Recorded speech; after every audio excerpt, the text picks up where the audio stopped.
இது என்னோட 4வது படம். ஃபஸ்ட்டு படம் அலையடிக்குது பண்ணேன். அடுத்து காதல் என்றால் என்ன பண்ணேன். கோவலனின் காதலி, திருப்புகழ், இப்போ வேட்டைக்காரி.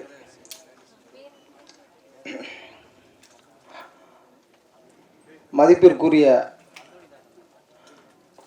நமது மினிஸ்டர் அவர்களுக்கும் மாண்புமிக்க கவிஞர் அவர்களுக்கும் மற்றும் என் பாசத்துக்குரிய என் அன்பிற்குரிய தயாரிப்பாளர் அவர்களுக்கும் இங்கே வந்திருக்கும் சினிமா பிரம்மாக்களுக்கும் என் முதற்கன வணக்கத்தை தெரிவித்துக் கொள்கிறேன்.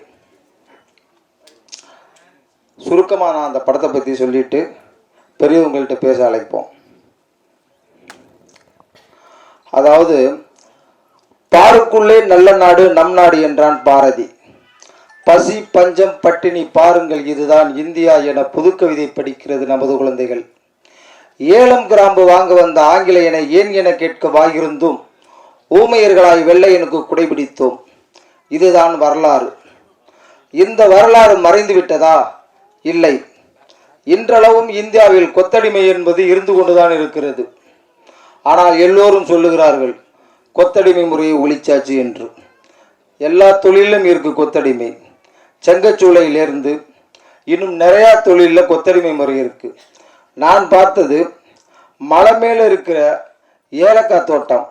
ஏலம் கிராம்பு வாங்க வந்த ஆங்கிலேயனை ஏன் என கேட்க வாயிருந்தும் ஊமையர்களாய் வெள்ளையனுக்கு குடைபிடித்தோம். இன்றைக்கு யாருக்கு குடைபிடித்து கொண்டிருக்கிறோம்? பெரிய பெரிய பணக்காரர்களுக்கும் கோடீஸ்வரர்களுக்கும். வெள்ளைக்காரன்ட்ட மேனேஜராகவும் அந்த எஸ்டேட்டுக்கு காவல்காரனாக இருந்தவங்கள்ட்ட அவங்க அந்த ஏலக்காய் தோட்டங்களை கொடுத்துட்டு போயிட்டாங்க. அங்கே வெறும் 200 ரூபா கூலிக்கு அந்த மக்கள் வேலை பார்க்குறாங்க. மழை, வெயில், புயல், அட்டை, பாம்பு, மிருகங்கள் இவ்வளோ தொந்தரவுலையும் வேலை பார்க்குறாங்க. இந்த விஷயம் எனக்கு சொல்லப்படாத விஷயமா இருந்தது. அதனால இந்த கதையை எடுத்து பண்ணேன். என் தங்கமான ப்ரொடியூசர் தங்கம்னு செலவு பண்ணார். ஆனால் ஒரு ஆர்டிஸ்ட்டு பட்ஜெட்டு இதுக்கு தக்கன எவ்வளோ செலவு பண்ணணும், எப்படி பிஸ்னஸ் பண்ண முடியும். இன்றைக்கி சினிமா பிஸ்னஸ்ங்கிறது ஒட்டுமொத்தமாக ஒன்றுமே இல்லை. இங்கே இருக்கிற அத்தனை மீடியா எல்லாருக்குமே தெரியும். ஐயா வைரமுத்து ஐயா அவர்கள் நேற்று முந்தான ஒரு மீட்டிங்கில் பேசும்போது எல்லாரும் தமிழில் டைட்டில் வைக்கணும் அப்படின்னு ஒரு விஷயத்த சொல்லியிருந்தாங்க. அருமையான விஷயம், வாஸ்தவமான விஷயம். முத்தமிழ் கலைஞர் அவர்கள் தமிழில் டைட்டில் வச்சா வரி இல்லை, டாக்ஸ் ஃப்ரீ அப்படின்னு முன்னாடி இருக்கும்போது கொண்டு வந்தாங்க. அதில் என்னோட படம் திருப்புகழ் வரி இல்லாமல் வரி விலக்கு கிடச்சி அந்த படத்தை ரிலீஸ் பண்ணேன். அதுக்கு அடுத்து வந்தவங்க வரி விலக்கு கொண்டு வந்துட்டாங்க. ஒரு சின்ன படம் ப்ரொடியூசர் கவுன்சிலில் தயாரிப்பாளர் சங்கத்தில் ஒரு 5 கோடி 6 கோடி வரையும் தயாரிக்கிற படம் சின்ன படங்கிறாங்க. அந்த 5 கோடி சப்சிடி எத்தனை 30 பிரிண்ட்டுக்குள்ளே போட்டால் சப்சிடி தர்றாங்கிறாங்க. 30 பிரிண்ட்டுக்குள்ளே போட்டு படம் வெள்ளி சனி ஞாயிறு சின்ன படம் அதிகபட்சம் 3 நாள் தான். பாக்கியெல்லாம் படம்னா 1 வாரம். அந்த 1 வாரம் போடுற பெரிய ஆர்டிஸ்ட் படம் என்ன போடுறாங்க? 500 தேட்டர் 1000 தேட்டர்னு போடுறாங்க. அவங்க ஓரளவு வசூல் எடுத்துடுறாங்க. 30 தேட்டரை சப்சிடிக்காண்டி 7 லட்சம் ரூபாய்க்காண்டி சப்சிடிக்காண்டி 30 தேட்டரில் போட்டு இந்த ஒரு 4 லட்சம் ரூபாய்க்கு படத்தை பண்ணி அந்த காசு எடுக்க முடியுமா? எடுக்க முடியாது. அதனால இங்கே நம்ம அமைச்சர் இருக்காங்க, ஐயா இருக்காங்க, கவிஞர் ஐயா, இவங்கெல்லாம் சேர்ந்து அந்த வரி விலக்கை திரும்ப கொண்டு வந்தால் சினிமாவுக்கு கொஞ்சம் நல்லா இருக்கும். அப்புறம் இப்போ சீரியலில் போய் இந்த கொரோனா சமயத்தில் சீரியலில் ஒர்க் பண்ணேன். படம் வேலை இல்லைன்னு. அதில் சீரியல் பார்த்தா 1.5 கால் சீட்டு இருக்குது. 9 மணி வரைக்கும் போனால் 1.5 கால் சீட்டு. ஆனால் சினிமாவுக்கு 6 மணிக்கு மேலே போனால் 2 கால் சீட்டு. எப்படி சின்ன படங்கள் பண்ண முடியும், எப்படி ரிலீஸ் பண்ண முடியும்? ஆனால் இவ்வளவுக்கும் முகம் சுளிக்காமல் எனக்கு என்னோட தயாரிப்பாளர் நான் கேட்டதெல்லாம் பண்ணார். நான் தான் சிலது போதும் சிலது வேணாம் அப்படிங்கிறதுக்காக நான் நிராகரித்து சில விஷயங்கள் பண்ணினேன். அப்புறம் இந்த படத்தோட டைட்டிலை பற்றி நான் சொல்லணும். வேட்டைக்காரி. இந்த மலை மேலே விருதுநகர் ராஜபாளையம் பக்கத்தில் மேற்கு தொடர்ச்சி மலை மேலே ஒரு 6 ஹவர் மேலே மலை மேலே போகணும். ஒரு சைக்கிள் கூட போக முடியாது, ஒத்தையடி பாதை கூட இல்லை. அந்த மாதிரி லொக்கேஷனில் தான் ஏலக்காய் தோட்டம் தமிழ்நாடு பாடு கேரளா பாடு தமிழ்நாடு பாடு முடிகிற இடத்துல இருக்குது. அந்த லொக்கேஷனை கொண்ட காட்டினேன், பிடிச்சிட்டு ஓகேன்னு சொல்லிட்டாங்க. அதுக்கு ஒரு டைட்டிலை வச்சு நம்ம கவிஞர்கிட்ட போய் சொல்லும்போது கதையெல்லாம் நல்லா இருக்குய்யா, கவிஞரை பிடிச்சது அதுக்கு முன்னாடி கவிஞரை பிடிச்சது பெரிய படம் ஆகி போச்சு. நம்ம பண்ணுறது சின்ன டயட்ரு சின்ன படம். நானும் ஐயாவோட உதவியாளர்கிட்ட கேட்டு பார்த்தேன், பிடிக்கவே முடியலை, பார்க்கவே முடியல. ஃப்ரெண்டுகிட்டலாம் சொல்லி அப்புறம் எல்லாரும் பேசி வந்து கேட்டுட்டு, கதை நல்லா பண்ணியிருக்கிற, டைட்டில் நல்லா இல்லையே அப்படின்னு. ஐயா நீங்களே சொல்லுங்கள் என்ன டைட்டில் வைக்கலான்னு. வேட்டைக்காரன் வையா நல்லா இருக்கு அப்படின்னு சொன்னார். வந்து சொன்னேன், அத்தனை பேரும் இதே மாதிரி தான், சூப்பராக இருக்குது சூப்பராக இருக்குது சூப்பராக இருக்குது அப்படின்னு சொன்னாங்க. இன்றைக்கி வரை எல்லாருமே நல்லா இருக்கு அப்படின்னு சொல்லி அது சந்தோஷமாக அமைஞ்சு போச்சு. இந்த கதைக்கு ரொம்ப பொருத்தமாக இருந்துச்சு. அதாவது கிட்டத்தட்ட வேட்டைக்காரி அப்படிங்கிறது இது ஒரு 4 பாட்டு 5 பாட்டு எடுக்கலாம் அந்த படத்தை. இந்த படத்தோட ஓப்பனிங் மட்டும்தான் இந்த கதை. இதோட செகண்ட் பார்ட் வந்து 20% ஷூட்டிங் முடிஞ்சாச்சு. அடுத்து உடனே இதை ஆரம்பிக்கிறோம். பாட்டு கேட்டேன், 2 பாட்டு தானே அப்படின்னு சொல்லிட்டு அழகா, அதாவது மிருகங்களுக்கும் மனிதர்களுக்கும் இருக்கிற வேறுபாட்டை வித்தியாசப்படுத்தி அழகா எனக்கு பாடல் வரிகள் எழுதி கொடுத்தாங்க. அதை ஐயா வாயில சொன்னா தான் அது அருமையாக இருக்கும். எனக்கு அந்த அளவுக்கு விளக்கமாக சொல்ல தெரியாது. அதாவது நம்ம பட்டா போட்டு வாழ்கிறோம், மிருகங்கள் காட்டுக்குள்ள பட்டா போட்டு வாழ்றதில்ல. அந்த மாதிரி நிறைய தத்துவங்களை மனிதர்களுக்கும் மிருகங்களுக்கும் உள்ள விஷயங்களை தத்துவத்தை சொல்லி அருமையாக இது பண்ணியிருக்காங்க. படம் நல்லா வந்திருக்கு. எல்லாம் வல்ல அந்த ஸ்ரீ சாம்பிராணி கருப்பர் புண்ணியத்தில் படம் ஒவ்வொன்றும் வெற்றி அடையணும் அப்படின்னு வேண்டிக் கொண்டு நான் விடைபெறுகிறேன். நன்றி, வணக்கம். நன்றி சார்.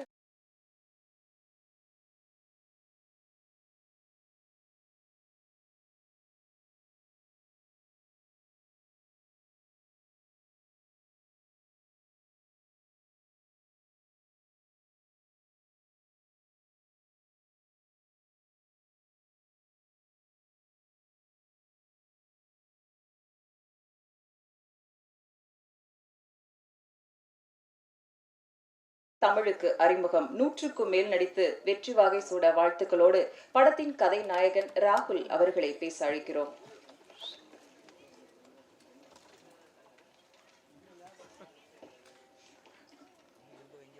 எல்லாருக்கும் வணக்கம்.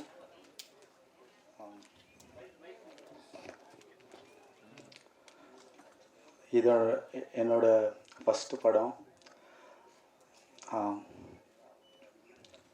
இந்த படத்தில் சான்ஸ் கொடுத்த ப்ரொடியூசர் சார், டைரக்டர் சாருக்கு நான் இந்த ஸ்டேஜ் யூஸ் பண்ணி ரொம்ப தேங்க் பண்ணிக்கிறேன்.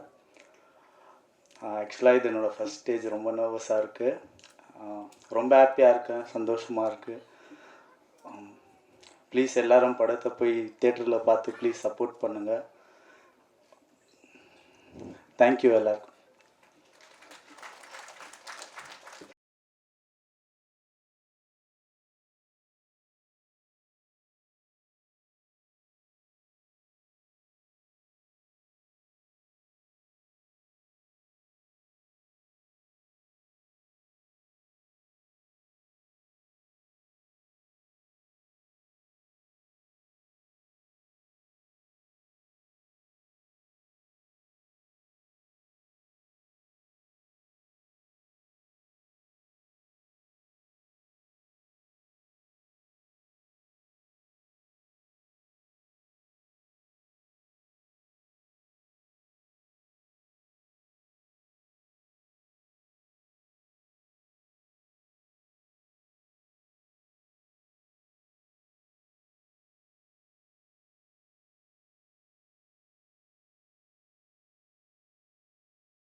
கிருஷ்ணா அவர்களை சில வார்த்தைகள் பேச அழைக்கிறோம்.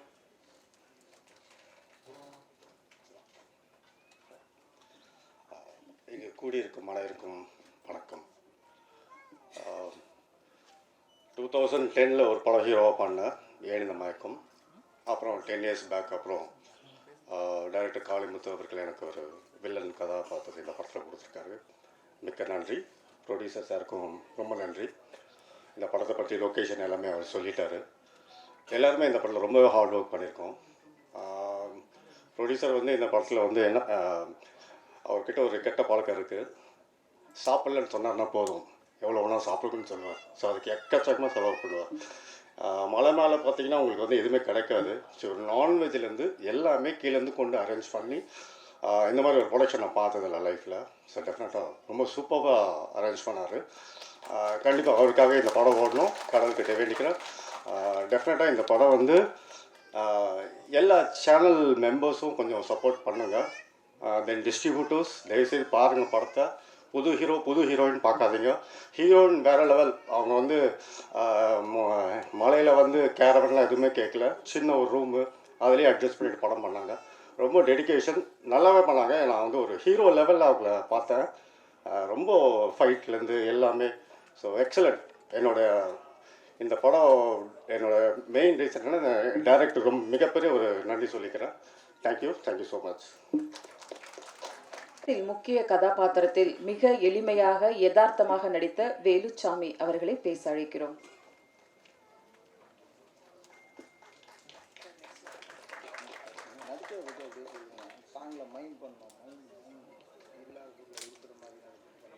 எல்லாருக்கும் வணக்கம்.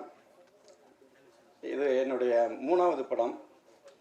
முதல் படம் அலையடிக்குது, 2வது படம் காதல் என்றால் என்ன. 2 படத்துலையும் இன்ஸ்பெக்டர் ரோல் நடித்தேன்.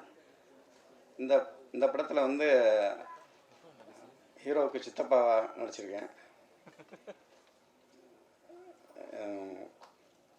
டைரக்டர் வந்து என்னைய இதில் வந்து நல்லா யூஸ் பண்ணி என்னை மெருகேற்றியிருக்காரு. சரி, அவருக்கும் நன்றி.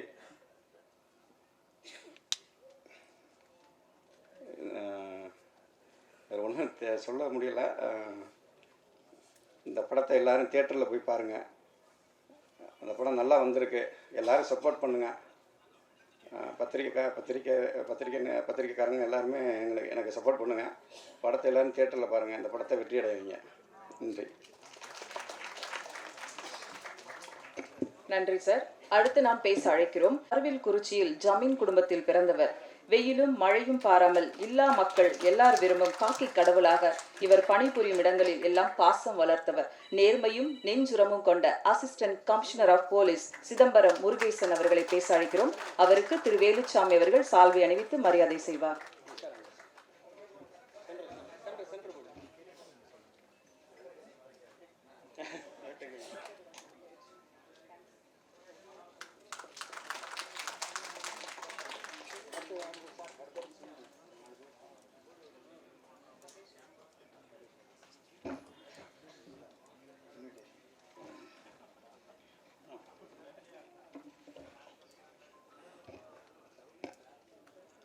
அன்பார்ந்த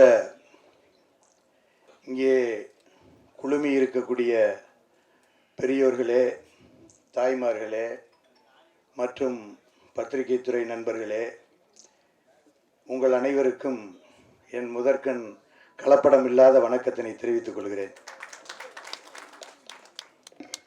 இந்த இடத்தில் மிகப்பெரிய ஆளுமைகள் இங்கே இருக்கிறார்கள். ஒன்று கவி பேரரசு. ஒரு காலத்தில் நம்ம எல்லாம் சின்ன பிள்ளையில நம்ம கேட்டிருக்கோம், பாடல்கள் பாடுவாங்க. அந்த பாடல்கள் நம்ம வாய்க்கில நுழையாது. ரொம்ப ரொம்ப பழைய பாடல்கள்லாம் பார்த்தீங்கன்னா வதனமே சந்திர பிம்பமோ அப்படிம்பாங்க. அது என்னன்னே தெரியாது நமக்கு. அப்படி இருந்த ஒரு நிலையை மாற்றி கிராமத்தில் எடுத்து சென்று கிராமத்தினுடைய அன்றாட நிகழ்வுகளை மக்களின் காதுகளில் செவிமடுத்தவர் தான் கவி பேரரசு. அதனால்தான் அவர் கவி பேரரசு.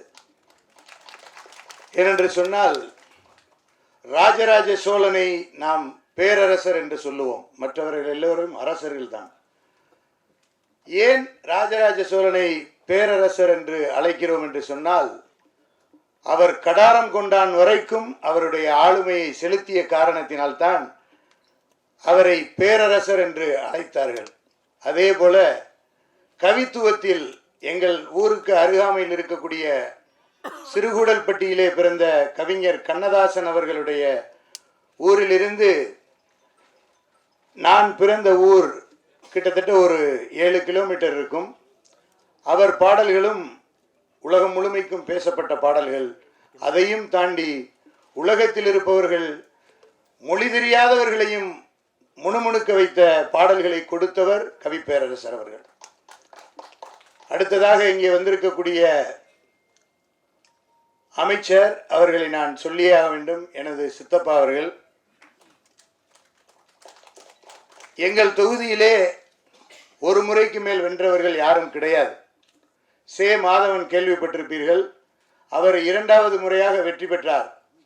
2வது முறையாக வெற்றி பெற்றார் என்று சொன்னால் கிட்டத்தட்ட 15-20 ஆண்டுகளுக்கு கழித்து வெற்றி பெற்றார்.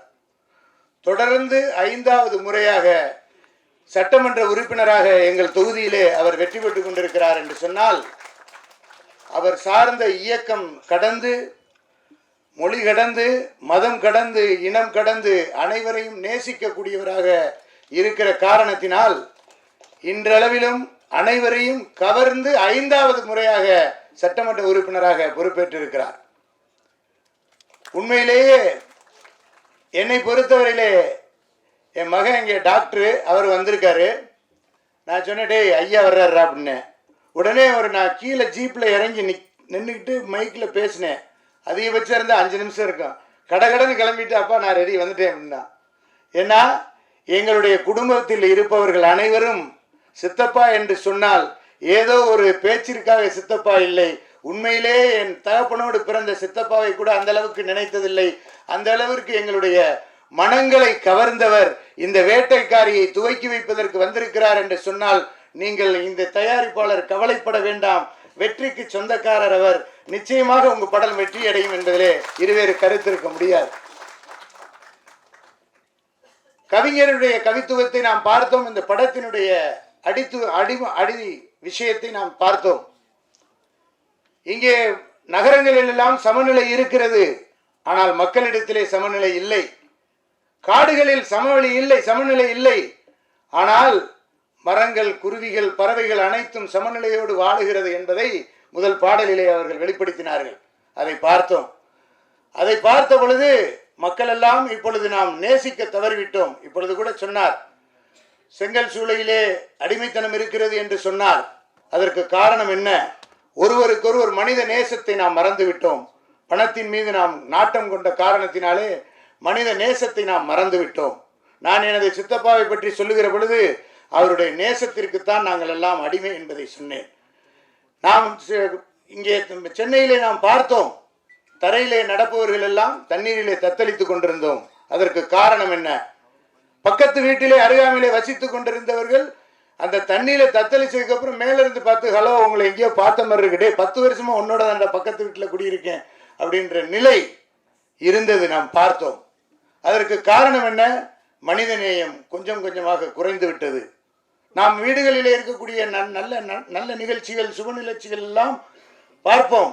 அங்கெல்லாம் பார்த்தீங்கன்னா ஒரு கல்யாண வீட்டுக்கு போகிறோம், ஒரு துக்க வீட்டுக்கு போகிறோம், எந்த வீட்டுக்கு போனாலும் அந்த வீட்டில் இருக்கக்கூடிய சொந்தக்காரர்கள் எல்லாம் வரவேற்பாங்க. நான் இன்னைக்கு ஒரு வீட்டுக்கு நான் விருந்துக்கு போயிருக்கேன். 3 பிள்ளைய நல்ல கலராக 3 பிள்ளைய நிற்கிறாங்க. வாங்க வாங்க வரவேற்கிறாங்க, எல்லாமே கொடுக்குறாங்க. நம்ம சொந்தஞ்சூரத்தில் இப்படி ஒரு பிள்ளைய கலராக பார்த்தது இல்லையே, வித்தியாசமாக இருக்கே அப்படின்னு கேட்டால் அதை கூட வாடகைக்கு அமர்த்தி வரவேற்கிற நிலை இன்று மாறி இருக்கிறது. அதனால்தான் இன்றைய தினமும் அடிமைத்தனம் இருக்கிறது என்று பதிவிட்டு, இந்த சமூகத்தில் இருக்கக்கூடிய நிகழ்வுகளில் நாம் எல்லாம் என்ன நினைத்து கொண்டிருக்கிறோம்? 18ஆம் படி கருப்பரை வணங்கக்கூடியவன் எங்க சித்தப்பாவர பெரிய கருப்பன். ஆகவே கருப்பரெல்லாம் உங்களுக்கு நாங்கள் வந்திருக்கிறோம். நீங்கள் இந்த மூவிக்கு பேரும் ஆரம்பத்திலே கருப்பருடைய ஆசி இருக்கிறது என்று சொல்லி இருக்கிறீர்கள். நிச்சயமாக இந்த படம் வெற்றியடைய வேண்டும். அது காவல்துறையின் சார்பாக நான் முழு மனதோடு வாழ்த்துகிறேன். மேலும் வேட்டைக்காரியினுடைய புகழ் ஓங்குவட்டும். உங்களுடைய இந்த படத்தினுடைய ஹீரோ அதில் பார்க்கல வேற மாதிரி இருக்காரு, இங்கே பார்க்கல வேற மாதிரி இருக்காரு. ஒருவேளை டபுள் ஆக்டாக வந்துட்டீங்களா என்னன்னு தெரியல. ஸோ அந்த அடிப்படையில் நீங்கள் எல்லோரும் இன்புற்று வாழ வேண்டும். அவர் நம்ம வேலுசாமி கேட்டுக்கொண்டது போல நீங்கள் எல்லாம் படத்தை தியேட்டரிலே சென்று பார்த்தீர்களானால் இப்பொழுது இது போன்ற புதுமுகமாக வரக்கூடியவர்கள், புதுமுகமாக வரக்கூடிய தயாரிப்பாளர்கள் எல்லாம் ஓங்கி வளர்வதற்கு ஒரு வழிவகை இருக்கும் என்று கூறி என்னையும் இந்த மிகப்பெரிய ஒரு விழாவிலே அழைத்ததற்கு மீண்டும் ஒரு முறை கலப்படம் இல்லாத நன்றியினை தெரிவித்து உரைக்கு திரையிடுகிறேன். நன்றி, வணக்கம். மிகப்பெரிய லெவலுக்கு வந்தவர் பேரரசு, அவருடைய படங்கள் எல்லாம் வெற்றி படங்களை தந்தவர். அவரும் இங்கே வந்திருக்கிறார். நிச்சயமாக அடுத்து அவரோட ஒரு கூட்டணி அமைச்சு அடுத்து நீங்க பண்ணுங்க. உங்களுடைய வாழ்த்துக்கள். நன்றி, வணக்கம். சார், அடுத்த மேடையில் நம்ம நிறைய பேசிப்போம். அடுத்து நாம் பேச அழைக்கிறோம் மண்ணையும் மக்களையும் வைத்து காட்டு தீயாய் பாட்டு தீ பரப்பியவர், உயிரை உரசும் உற்சாக குரல், கருப்பட்டியாய் இணைக்கும் பாடல் பல தந்தவர். இங்கு வாழ்த்த வந்திருக்கும் அந்தோணி தாசன் அவர்களை பேச அழைக்கிறோம்.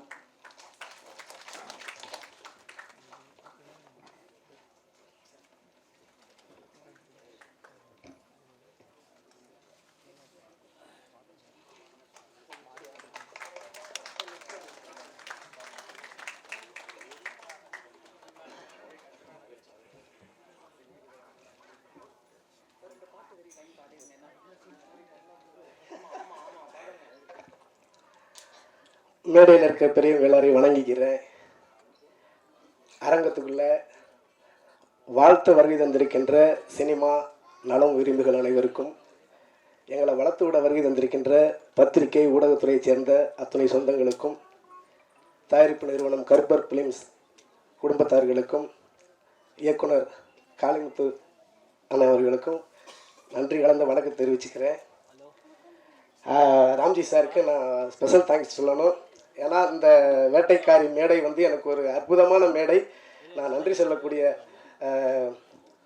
உலக மக்களின் ஒப்பற்ற கவிஞர், உலக தமிழ் மக்களின் ஒப்பற்ற கவிஞர் ஐயா கவிப்பேரரசு ஐயாவோட அவர்களுடைய 4வது பாடல். நான் அந்த பாட்டு எனக்கு ஐயா அவர்கள் இயற்கை சார்ந்த விஷயங்கள் நான் பாடியிருக்கிற எல்லா பாட்டுமே ஒரு முத்தான பாட்டு. எனக்கு கிடைச்ச முதல் வாய்ப்பு இடம்பொருள் ஏவல் அப்படிங்கிற ஒரு படத்தில் வையம்பட்டி வாழைக்குட்டி அப்படி ஒரு பாட்டு, வையம்பட்டி வாழைக்குட்டி தப்பாட்டம் போடு தோளத்தட்டி அப்படின்னு ஒரு பாட்டு. அந்த பாட்டு முழுக்க மலை சார்ந்த மக்கள் வாழ்வியல், நம்ம இயற்கையை எப்படி பாதுகாக்கணும் அப்படிங்கிற ஒரு தத்துவார்த்தமான பாட்டு. அந்த பாட்டு எனக்கு கிடைச்ச முதல் பாட்டு. நான் கடவுளுக்கு நன்றி சொல்கிறேன். 2வது பாட்டு இடிமுழக்கம், மிக விரைவில் ரிலீஸ் ஆக போகுது. இடிமுழக்கத்தில் ரகுநந்தன் சார் இசையில் நான் அந்த பாட்டு நான் பாடியிருக்கிறேன். அந்த பாட்டு ரிலீஸ் ஆகலை, இல்லைன்னா அது ஒரு வரியை பாடியிருப்பேன். 3வது பாடல் வந்து ஐயா அவர்கள் ஒரு 100 பாடலை வச்சு ஒரு மிகப்பெரிய படைப்பு பண்ணிக்கிட்டு இருக்காங்க, நாட்படு தேரல் அப்படின்னு. 100 இசையமைப்பாளர்கள், 100 பாடகர்கள், நிறைய பேர் இதில் வந்து அடையாளம் பெறக்கூடிய ஒரு வாய்ப்பு. அந்த இதில் வந்து எனக்கு ஒரு முக்கியமான பாடல், அந்த 100 பாட்டிலையும் எவ்வளோ பாடல்களை படைத்த கவிப்பேரரசு ஐயா அவர்களுடைய வரலாற்று பாடல் நான் இசையமைச்சு பாடக்கூடிய வாய்ப்பு எனக்கு கிடச்சிச்சு. நான் அந்த வேளையில் ஐயாவுக்கு நான் எப்போ என்னுடைய நன்றி அவருடைய பாதத்தில் வைக்க கடமைப்பட்டிருக்கிறேன். ஐயா சொல்லி தான் இந்த பாட்டு கூட, அந்த 4வது பாட்டு கூட எனக்கு இந்த வாய்ப்பு கிடச்சிச்சு. நான் வந்து பொதுநலமாக ராம்ஜி சார் நிறையா படம் மியூசிக் பண்ணணும்னு வேண்டிக்கிறேன். சுயநலமாக எல்லா படத்துலையும் என்னை பாட வைக்கணும்னு வேண்டிக்கிறேன் சார். அதனால் ஐயாவுடைய வரலாற்று பாடல், மேற்கு தொடர்ச்சி மலையலச்சி போகும் மேகாட்டு மூச்சு வாங்கி போகும் அப்படிங்கிற ஒரு பாட்டு. எனக்கு எப்போல்லாம் மனசு துன்பமாக இருக்கோ அப்போல்லாம் அந்த பாடலை கேட்பேன், அந்த பாட்டை பார்ப்பேன். அந்த அளவுக்கு ஒரு ஆத்மார்த்தமான பாடல். 4வது பாடலை எனக்கு இந்த ஒரு நல்ல வாய்ப்பை கொடுத்த வேட்டைக்காரி குடும்பத்துக்கு நான் நன்றி தெரிவிச்சுக்கிறேன். மக்கள் எல்லாம் போய் தியேட்டரில் படத்தை பாருங்கள், வாழ்த்துங்க, வளர்றோம். பாட்டில் 2 வரியை பாடுங்க. போவோமா காட்டு பாடுங்கண்ணா. பொடி நடையா போவோமா காட்டுக்குள்ள, அந்த பாட்டு மட்டும் தான் எனக்கு ஞாபகம் இருக்குது. நான் லேட்டாக தான் வந்தேன், பாட்டு முடிஞ்சிருச்சு. ஆனால் ராம்ஜி சார் வந்து கடின உழைப்பாளி, நல்லா கம்போஸ் பண்ணியிருக்கேன். இந்த 2 பாட்டு தான் நீங்கள் கேட்டிருப்பீங்க. இன்னும் நிறைய பாடல்கள் பண்ணி வச்சுருக்காங்க. அதில் 2-3 பாட்டு நான் கேட்டிருக்கிறேன். அந்த ஒரு நம்பிக்கையில் தான் சொல்கிறேன், நிறைய படம் நீங்கள் மியூசிக் பண்ணுவீங்க, எனக்கும் பாட வாய்ப்பு தங்கன்னு வேண்டிக்கிறேன். மற்றபடி எல்லாருமே வாழ்த்துங்க, எல்லாருக்கும் நன்றி தெரிவிச்சுக்கிறேன். அப்புறம் ஒரு முக்கியமான விஷயம், ஐயா சொன்னாங்க பாட்டு எழுதி கொடுத்து, சார் யார் பண்ண எதாக இருந்தாலும் ஐயா கிட்ட தான் ஐடியா கேட்டுக்கிருவேன். அந்த அந்தோணி தாசன் ஒருத்தர் இருக்காரு, நான் அதுக்கு முன்னாடி நான் கேள்விப்பட்டதில்லை, உண்மையை சொல்கிறேன். நீட் அடிச்சுனாரு, எனக்கு தெரியும் அப்படின்னு சொன்னார். அவரை போடுங்க, இந்த பாட்டுக்கு நல்லா இருக்கும்னு. சரிங்க ஐயா அப்படின்னு சொல்லிட்டு வந்து உங்கள்கிட்ட பேசினா பட்ஜெட்டு கொஞ்சம் இழுவரியாக இருந்துச்சா, இந்த படத்தில் காமெடி சொல்கிற மாதிரி பட்ஜெட்டு இல்லை, நீங்கள் அவரை போடுங்க, அந்த பாட்டு ஹிட் ஆகும் அப்படின்னு ஐயா சொல்லிட்டாங்க. அவ்வளோ விஷயம் நடந்திருக்கு. 4 பேரும் பாட மாட்டேறீங்க நீங்கள். நான் கண்டிப்பாக அந்த பாட்டு ஃபுல்லாக ஒரு முறை கேட்டு மறுபடியும் பாடுறேன். ஆனால் பட்ஜெட்டு கம்மியான அது அவர் அந்த பாட்டு பாடலைங்க. வாங்க மேடம், வாழ்த்துறேன் மேடம், வணங்குறேன் மேடம்.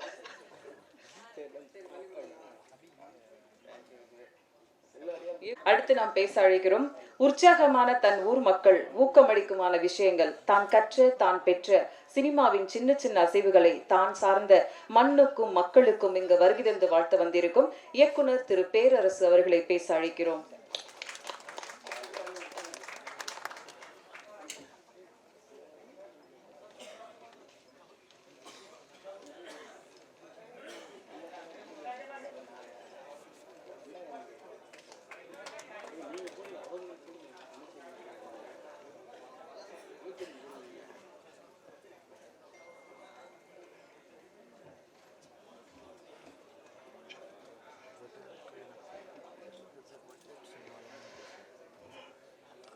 ஸ்ரீ கருப்பர் ஃபிலிம்ஸ் வழங்கும் வேட்டைக்காரி.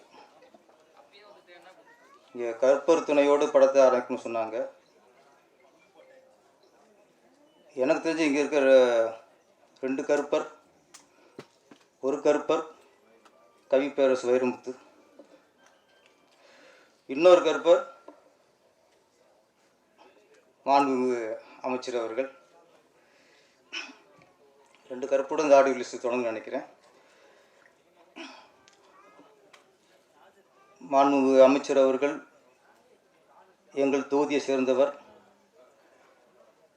கூட்டுறவுத்துறை அமைச்சர், காவல்துறை அதிகாரி, அசிஸ்டன்ட் கமிஷனர் சிதம்பரம் முருகேசன் அவர்கள். அவரும் எங்கள் ஊரை சேர்ந்தவர், எங்கள் சொந்தக்காரர் வேறு. நம்ம எங்கேயே எப்படியோ பேசிடலாம், இந்த உள்ளூர்காரங்களுக்கு முன்னாடி சொந்தக்காரங்களுக்கு முன்னாடி பேசுகிறது தான் கொஞ்சம் பதட்டம்.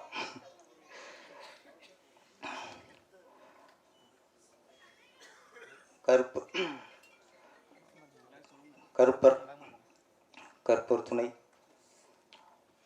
வேட்டைக்காரி. மினிஸ்டர் வந்து ரொம்ப கொடுத்து வச்சவர் ஏ.கே. ராம்ஜி அவர்கள். வைரமுத்து அவர்கள் உங்களுக்கு பாடல் எழுதுறான்றா, அது உங்களுக்கு கிடைச்ச வரம். அது நான் அங்கே பாட்டுக்கு இருந்தேன், அங்கே வந்து பாடல் ஒளிபரப்புனாங்க. பாடலை பார்த்துட்டே இருக்கும்போது அந்த டியூட் சாங் இங்கே திரையில் வந்து பாடல் கேட்கறதுக்கு அந்த பெண் பாடும்போது சைடில் ஒரு அதே வாய்ஸ் அது பாட்டு இருக்குது. என்னடா ஆண் வரும்போது வர மாட்டேங்குது, பெண் வரும்போது வருது, இது புது வகையான டிடிஎஸ் நினச்சிக்கிட்டு இருந்தேன். பக்கத்தில் ஹீரோயின் உட்காந்துருந்தாங்க. அந்த பாடல் முழு பாடலையும் ஆனால் பாடிட்டே இருக்கு. அதுதான் பாடல் வரிகளின் வெற்றி, கவி பேரரசு அவருக்கு கிடைத்த வெற்றி. அது இவ்வளவுக்கு அவங்களுக்கு முழுசாக தமிழ் தெரியாது, தெரியாமலே ஒரு முழு பாடலும் பாட்டியிருக்காங்க. இங்கே பாடல் வெற்றி தெரிந்து விட்டது.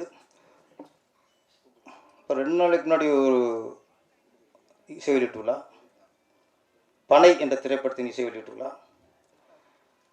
அதில் இந்த இயக்குனர் சொன்னார், இந்த படத்திற்கு தலைப்பு வைத்தது கவி பேரரசு அவர் தான் அப்படின்னாரு.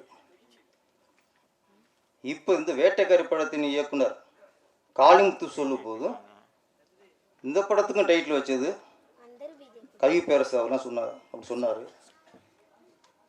அப்போ நேற்று அன்றைக்கி சொன்னார்ல, தலைப்புலாம் தமிழில் வேண்டும் என்று சொன்னார்ல, அப்போ ரொம்ப கவனமாக இருக்கார்.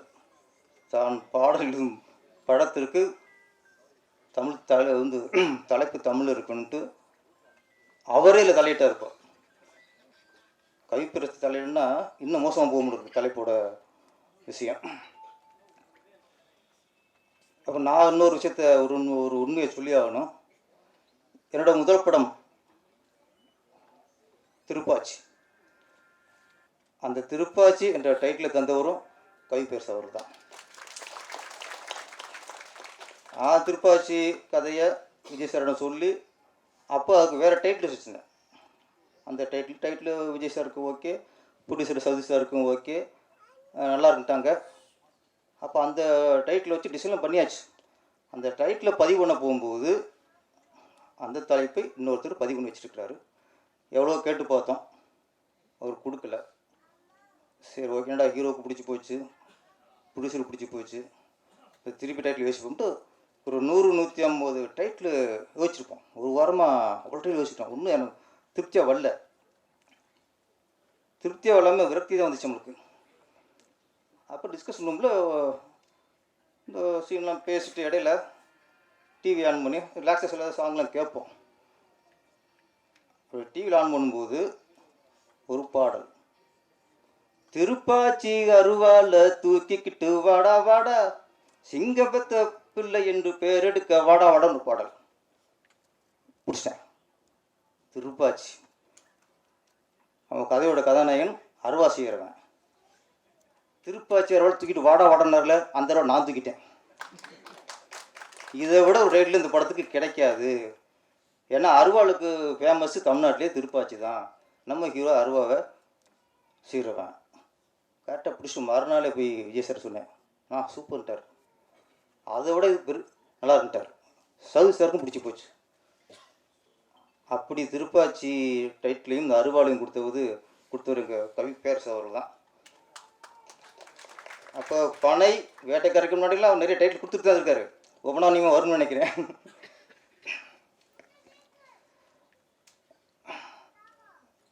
இப்போ நிறைய இசை வெளியீட்டு விழா நடக்குது. நிறைய பெரிய ஹீரோ படங்கள்லாம் இசை வெளியீட்டு நடக்குது.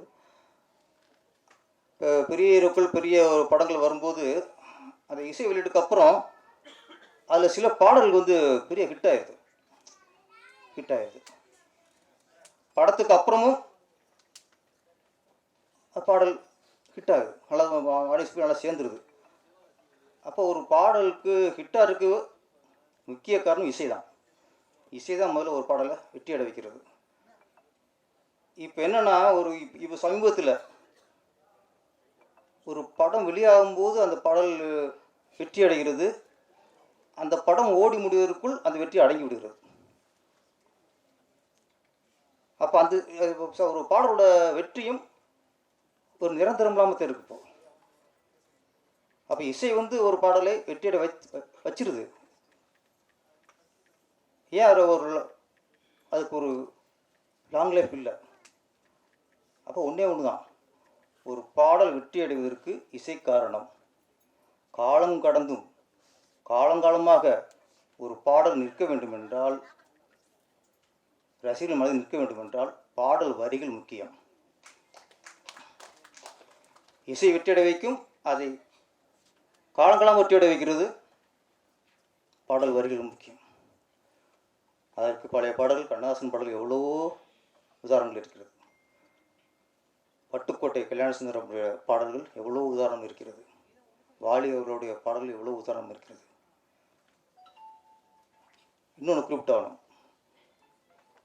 புரட்சி நடிகராக இருந்து புரட்சி தலைவராக மாறி அரசியலையும் புரட்சி தலைவர் எம்ஜிஆர் அவர்கள் வெற்றி அடைந்தார் என்றால் அதற்கு பெரும் பங்கு அவர் பாடல். அது மறுத்துவிட முடியாது. அவரே அவர் சொல்லியிருக்கார். கண்ணதாசனுடைய பாடல், பட்டுக்கோட்டை அவர்களின் பாடல், வாலி சார் அவருடைய பாடல், எத்தனை பாடல்கள். அவர் அரசியலில் மக்கள் அவர் மாதிரி நம்பிக்கை வர செய்தது பாடல் வரிகள். கண்ணதாசன் பாடல், அச்சம் என்பது மடமையடா, அஞ்சாமை திராவிட உடமையடா, 6 சாவு 100 சாவு, தாயகம் காப்பது கடமையடா. கண்ணதாசன் இன்ன வரைக்கும் சாங் நிற்கிது. நான் உங்கள் வீட்டு பிள்ளை, இது ஊரறிந்த உண்மை, போய் செங்குட்பன் சார். செங்குட்டுவனுடைய வரிகள் இன்னைக்கு நிற்கிறது. நான் ஆணையிட்டால் அது நடந்து விட்டால் வாலிசல் எழுதின பாடல். அதெல்லாம் அவர் அரசியல் வெற்றியடைக்கிற முக்கியமான ஒரு பாடல். விவசாயி விவசாயி விவசாயி மருதுகாசி அவரோட பாடல். இந்த பாடல் வரிகள் ஒரு நடிகரை அரசியலில் வெற்றியடை செய்தது. நான் சொன்ன பாட்டுன வரிகள் வந்து அது கருத்துள்ளதா அர்த்தமுள்ளதா இருந்தால் தான் அது நீண்ட நாளைக்கு அது நிலைக்கும்.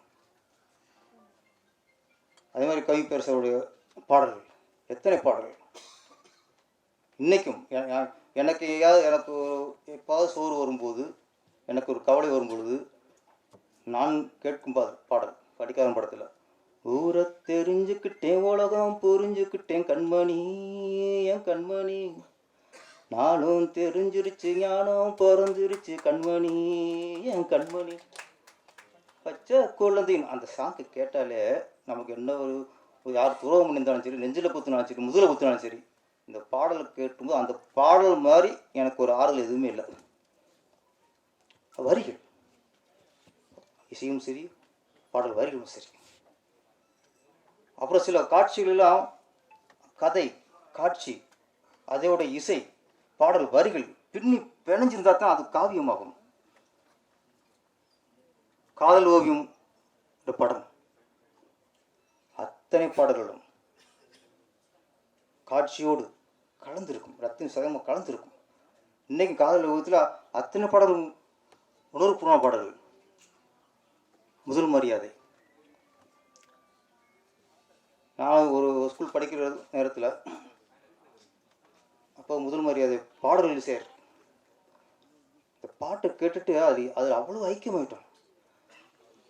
ஸ்கூலு முடிஞ்ச உடனே எங்கள் வீட்டில் டேப் ரெக்கார்டு இல்லை, என் ஃப்ரெண்டு வீட்டில் டேப் ரெக்கார்டு இருக்கும், அங்கே ஓடிடுறது, இந்த பாட்டு கேட்டே இருக்குது.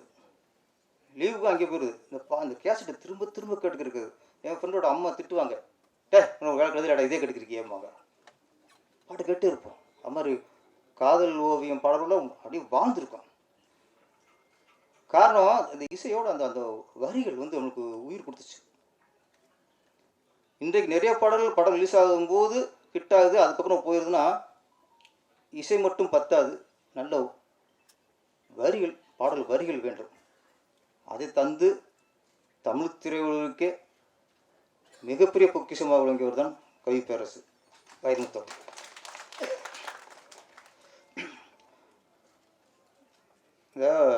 என்னை பற்றி இசை திரை இசைக்கு டியூன் சொல்லுவாங்க. அந்த டியூனுக்கு எனக்கு அது பல்லாங்குழி, அந்த குழின்னு நான் நினைக்கிறேன். அந்த குழியில் வந்து சோவி போட்டு தான் விளையாடுவாங்க. அப்போ சிலர் பண்ணுவாங்க சோவி இருக்காது, அப்போது அவங்களுக்கு தகுந்த மாதிரி புளியங்கொட்டை போட்டு விளையாடுவாங்க. புளியங்கொட்டை நிரப்பி இந்த பல்லாங்குழி விளையாடுது. அப்போ சிலர் வந்து அந்த டியூனுங்கிற குழி, அந்த பல்லாங்குழியில் சிலர் புளியங்கொட்டையை போட்டு விளையாடுவாங்க. சிலர் முறையான அந்த சோவியை போட்டு விளையாடுவாங்க. கவிப்பேரரசு அவர்கள் அந்த பல்லாங்குழியில் புளியங்கொட்டையை போடவில்லை, சோவியை போடவில்லை, வைரத்தை போட்டார், முத்தை போட்டார். அதுதான் வைரமுத்து. கண்ணதாசன் அவர்கள், வாலி போன்றவர்கள், பட்டுக்கோட்டை போன்றவர்கள் அந்த பல்லாங்குழிக்குள் தங்க சோவியை போட்டு விளையாண்டிருக்கிறார்கள். அதைத்தான் நாங்கள் திருப்பி கேட்குறோம். வெறும் டியூனுக்கு பாடல் நிரப்பிவிட்டு போயிடக்கூடாது. அப்புறம் வேட்டைக்காரி, இதில் 2 சாங்குமே அற்புதம். அதில் பொடிநடையா போவோமா காட்டுக்குள்ளே, புத்துணர்ச்சி வருமே நெஞ்சு கூட்டுக்குள்ளே. எனக்கு அந்தனிதாசனே 2வது வரி, புத்துணர்ச்சி வருமே நெஞ்சு கூட்டுக்குள்ளே. இந்த நெஞ்சு கூட எங்கள் அந்த கவிஞர் தான் எழுதுவார். ஏன்னா அந்த காடுக்குள்ள சாங்கு அந்த வரிகளை கேட்கும்போது ஒன்றே ஒன்று புரிஞ்சு போச்சு. கவிப்பேரரசு அவர்கள் சென்னைக்கு வந்து இடத்துல ஒரு 40-45 வருஷத்துக்கு மேலே இருக்கலாம், ஆனால் இன்னமும் அவருக்குள் கிராமத்தான் தான் இருக்கான். அந்த வார்த்தையில் கேட்கும்போது தான் நானும் கிராம சூழல வாழ்ந்தவன் தான். சில வார்த்தை கேட்கும்போது தான் எனக்கு ஞாபகம் ராம இப்படி வார்த்தை பேசணும்ல கிராமத்தில் அப்படிங்கும்போது 40-50 வருஷமாக சென்னையில் வாழ்ந்த ஒரு மனிதர் இன்னமும் அந்த கிராமம் மனம் மாறாமல் அந்த கிராம வார்த்தைகளை யூஸ் பண்ணுறாருன்னா அது தமிழின் மேல் உள்ள பற்று, தமிழின் மேல் உள்ள ஈடுபாடு. அதனால தான் தலைப்பு தமிழில் வைங்கிறாங்க. அது திருப்ப நம்ம சொல்லி அதெல்லாம் இல்லை. கவி பேரரசு அவர்கள் நினைத்தால் முடியும். ஏன்னா அவர் முதலமைச்சருக்கு நெருக்கமாக இருக்கார். ஏற்கனவே கலைஞர் அவர்கள் போட்ட சட்டம்தான், தமிழில் டைட்டில் வச்சா தான் உனக்கு சலுகை. இது அப்போ நிதி கொடுப்பாங்க. அந்த மாதிரி இப்போ பண்ணலாம். தமிழ் டைட்டில் இல்லைன்னா இன்னும் அதுக்கு மேலே போச்சுன்னா இன்னோட பார்க்கலாம். தமிழ் படத்துக்கு தமிழ் டைட்டில் வச்சா தான் அது தமிழ் படம்னு சென்சார் ஒதுக்கணும். ஓகே, மலையாள படத்தில் மலையாளத்தில் டைட்டில் வச்சா தான் அது மலையாள படம்னு சென்சார் சர்டிஃபிகேட் கொடுக்கணும். அது மாதிரி தமிழ் படங்களுக்கு தமிழ் டைட்டில் இருந்தால் தான் சென்சார் அனுமதிக்கணும்னு வச்சா ஆட்டோமேட்டிக்காக எல்லோரும் வந்துடுவாங்க. இந்த சின்ன சின்ன படங்கள் இங்கிலீஷ் டைட்டில் வைக்கிறதுனால அது ஒரு பாதிப்பு வந்துடாது. என்னென்னா பெரிய படங்கள், பெரிய ஹீரோக்கள் படங்கள், பெரிய இயக்குநர் படங்கள் இது டோட்டல் இங்கிலீஷில் வைக்கும்போது அது நாளைக்கு தமிழுக்கு பாதிப்பாயிடும். அந்த மாதிரி கவி பேர் சொன்ன மாதிரி தமிழ் டைட்டில். இன்னொன்று வேட்டைக்காரி, இது கண்டிப்பாக நம்ம இயக்குனர் காளிதாஸ் நிறைய உழைச்சிருக்காரு. இந்த படம் வெற்றி அடைய வேண்டும். தமிழ் இண்டஸ்ட்ரியில் ஒரு சென்டிமெண்ட் இருக்குது. இப்போ நான் திருப்பாச்சின்னு வச்சு வெற்றி அடைஞ்ச உடனே அதுக்கப்புறம் எல்லோரும் ஊராக கிடக்க ஆரம்பிச்சாங்க. சிவகாசி, திருப்பதி ஊர் பேர் வச்சு தான் பேரரசு படமாக இருக்கும்ட்டு அது சென்டிமெண்ட். இந்த வேட்டைக்காரி வெற்றி அடைந்ததுக்கப்புறம், ஏன்னா வேட்டைக்காரன் எம்ஜிஆர் நடித்த படம், இது வேட்டைக்காரி. வேட்டைக்காரி வெற்றிக்கு அப்புறம் காவல்காரின்னு வரணும், ரிக்ஷாக்காரின்னு வரணும், உலகம் சுட்டும் வாலிபின்னு வரணும். இந்த மாதிரி நிறைய எம்ஜிஆர் படங்கள் அப்படியே பெண்மையில மாறிட வேண்டும். அந்த அளவுக்கு இந்த படம் வெற்றி அடைய வேண்டும். நன்றி, வணக்கம். அதாவது சார், ஏன் சார் நீங்கள் இருக்கிற ஹீரோ பூரா பிடிச்சி வச்சுக்கிட்டு இருக்கிற ஊர் பேர் பூரா வச்சு வந்தீங்க. எனக்கு கிடைக்கிறது ஹீரோயினி தான். நான் என்ன பண்ணுறது? ஹீரோ கதை சொல்ல மாட்டேன். நான் சொல்கிறேன், நமக்கு ஹீரோயின் தான் கிடைக்குது. ஒரு நாள் காலையில் 7 மணிக்கு எழுந்திரிச்சு சுடுதண்ணி கொண்டு வச்சுட்டு மலை மேலே இழுச்சி எல்லாம் பால்ஸில் போய் குளிச்சுக்கிட்டு இருக்காங்க. நான் சுடுதண்ணி வச்சு தர சொல்லி குடிக்கிறது. புடிச்சரு ஏங்க ஏங்க ஏங்க ஏங்க ஒரு பதறினார். என்ன சார் அப்படின்னு, சீக்கிரம் குளிச்சுட்டு போங்க, அன்றைக்கி ஒரு ஹாஃப் டே ஷூட்டிங் முடிச்சுட்டு கிளம்பி வர்றதா பிளான்னு. ஏங்க வேமா போய் எடுங்க. என்ன சார் அப்படின்னு, ஈரோடு அம்மா மூச்சை இழுத்துக்கிட்டு இருக்குங்க அப்படின்னு சொன்னார். ஐயோ என்னடா இதுவரையும் நல்லா தானே போச்சு, சிங்கம் வரல புலி வரல. ஆனால் சொன்னாங்க சிங்கம் இருக்குது புலி இருக்குது அது இருக்குன்னு சொன்னாங்க. ஒன்றும் வரல. நம்ம இருக்கும்போது வருமா? எதுவும் வரல. அது பயந்து போயிடுச்சு. என்னென்னு போய் பார்த்தா அவங்களுக்கு மூச்சை வாங்குது. 75 வயசு. என்ன கிட்டத்தட்ட 2500 அடி 3500 அடி மேலே மூச்சை வாங்குதா. ஓடி போய் மாஸ்டர் பவர் சிவான்னு சொல்லிட்டு டான்ஸ் மாஸ்டர், எங்க சீக்கிரம் எடுங்க, சாங்கு தான் போட்டுருது, சீக்கிரம் எடுங்க எடுங்க எடுங்க எடுங்க எடுங்க அப்படின்னு சொல்லி டோலியை பிடிச்சி அதுலேருந்து வந்துச்சுன்னா அந்த விஞ்சடா சொன்ன டோலியில் கட்டி தூக்கிட்டு வருது. தூக்கடா டோலியில் கட்டி தூக்கி அப்படின்னு சொல்லி டோலியில் கட்டி தூக்கி வந்து ஆம்புலன்ஸ் ரெடி பண்ணி காப்பாற்றி பெரிய போராட்டமாகி போச்சு. அது அஞ்சனாசிங்க்கு என்னென்னா, அதை ஏன் சொல்கிறேன்னா, நம்மளும் மலை மேலே உருண்டை பிறண்டா அப்படிலாம் நடித்தோம், நம்மளை பற்றி டேரக்டர் எதுவுமே சொல்லலைன்னு கோச்சிக்கிறமேன்னு தான் இதை சொன்னேன். அப்பப்போ இந்த மாதிரி அங்கே நடந்த கதையெல்லாம் கொஞ்சம் சொல்லிட்டு போங்க, நாங்களும் பார்த்து கேட்டு சிரிப்போம்ல. அடுத்து நாம் பேச அழைக்கிறோம். 15 வருட திரைப்பயணம், 40 படங்கள், கடும் துயரில் நெடுந்தூர பயணப்பட்டு போராளி குணம் கொண்டு சறுக்கல்களை எல்லாம் சாதித்து இன்று சஞ்சனா சிங் அதிரடி காக்கியில் களமிறங்குகிறார். இத்துடன் விட்டு விடாதே, எழுந்திடு, துணிந்திடு, போராடு, வென்றிடு, வேட்டைக்காரி சஞ்சனா சிங் அவர்களை பேச அழைக்கிறோம். அவருக்கு இயக்குனர் அவர்கள் சால்வை அணிவிப்பார். எல்லாருக்கும் பிடிச்சது போட சொல்லிட்டு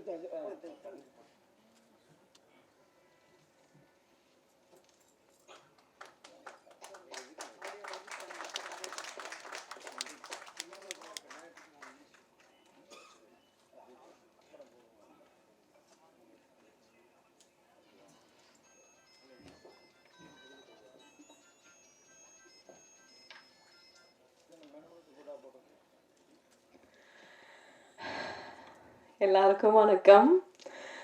வந்தது எல்லா மீடியா அப்புறம் சீஃப் கெஸ்ட் எல்லாருக்கும் ரொம்ப நன்றி. நம்ம படத்தை சப்போர்ட் பண்ண டைம் எடுத்து வந்தது. டைம் தான் எவ்ரி திங். ஸோ நன்றி.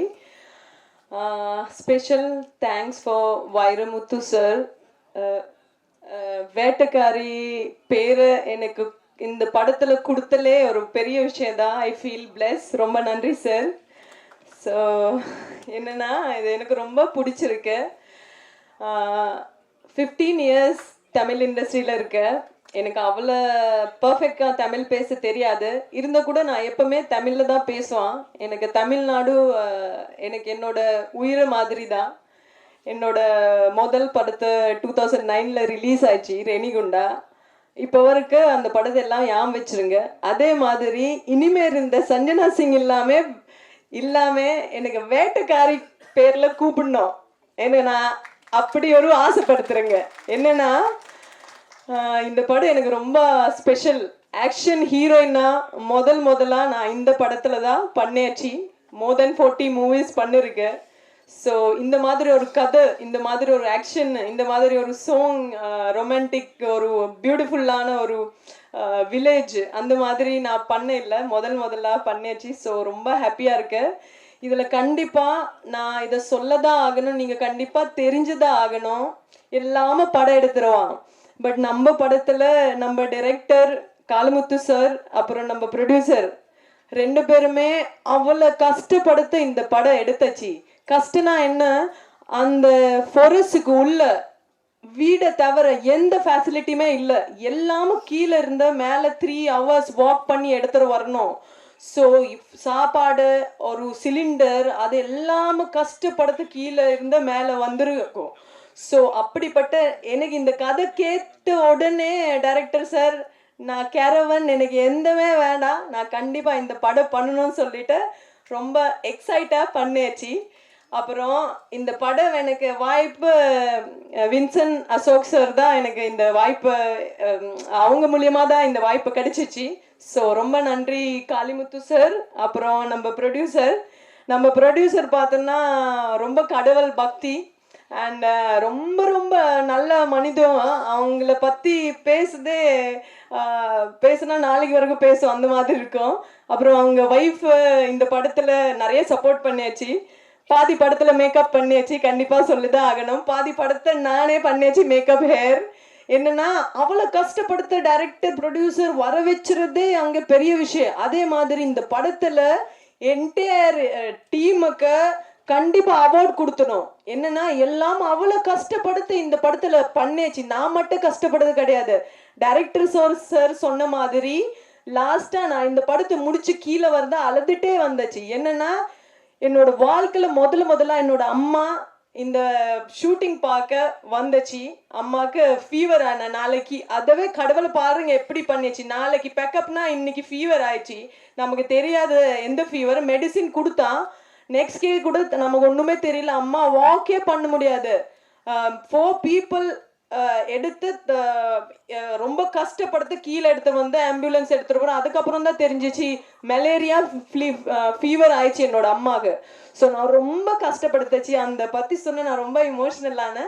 என்னன்னா நான் மட்டும் தனியாக கஷ்டப்படுறது கிடையாது. ப்ரொடியூசர், டைரக்டர், ஹீரோ நம்ம ராகுல் முதல் படம் ரொம்ப டென்ஷனில் இருந்த சஞ்சனா, நீங்கள் கண்டிப்பாக சப்போர்ட் பண்ணணும். எனக்கு அவ்வளோ தெரியாது. அதே மாதிரி இந்த படத்தை சாங் பற்றி கண்டிப்பாக பேசுதாகணும். பவர் சிவா மாஸ்டர் ரொம்ப ஹார்ட் ஒர்க் பண்ணிட்டு, சப்போஸ் ஒரு ஸ்டெப் டைரக்டருக்கு பிடிக்கலன்னா ஆன் த ஸ்பாட் அதை சேஞ்ச் பண்ணி அவ்வளோ கஷ்டப்படுத்த பண்ணிருக்கேன். அதே மாதிரி இது கண்டிப்பாக சொல்லதான் ஆகணும். நம்ம படத்தை டைரக்டர் காளிமுத்து சார் அழுத ரீசன் என்னன்னா, வின்சன் சார் நம்ம ஷூட்டிங்ல வர வச்ச பாதியில ரெயின் வந்து ஸ்டக் ஆயிடுச்சு. சாப்பாடு இல்லாம ஒரு ஸ்டோனுக்கு கீழே தூங்கிட்டு நெக்ஸ்ட் டே தான் ஷூட்டிங் வந்துச்சு. அப்போ திடீர்னு எனக்கு யாரும் சொன்னா, டைரக்டர் அழுதுட்டாங்க. நான் சொன்னேன் என்னாச்சு? அப்போ அவங்க என்ன சொன்னா, வின்சன் சார் எனக்காவது வந்துருங்க, அங்க ஸ்டக்கா இருக்கு, தூங்கின பெட் இல்லை, சாப்பிட ஃபுட் இல்லை, இப்படி ஸ்டக் ஆயிடுச்சு. அங்க தண்ணி ரொம்ப ஜாஸ்தியாக வர இடத்துல 2 இடத்த கிராஸ் பண்ணி தான் வரணும். ஸோ அப்படிப்பட்ட ஒரு கஷ்டப்படத்தை எடுத்த படம் தான் வேட்டைக்காரி. ஸோ நான் ரொம்ப ஜாஸ்தி பேசின டைம் எடுக்க மாட்டேன். கண்டிப்பாக மீடியா நீங்கள் நினச்சினா இந்த படம் சூப்பர் டூப்பர் ஹிட் ஆகலாம். ஸோ நீங்கள் கண்டிப்பாக ரொம்ப சப்போர்ட் பண்ணணும். அதே மாதிரி எல்லாமே தியேட்டரை போய் படம் பாருங்க. நன்றி, வணக்கம்.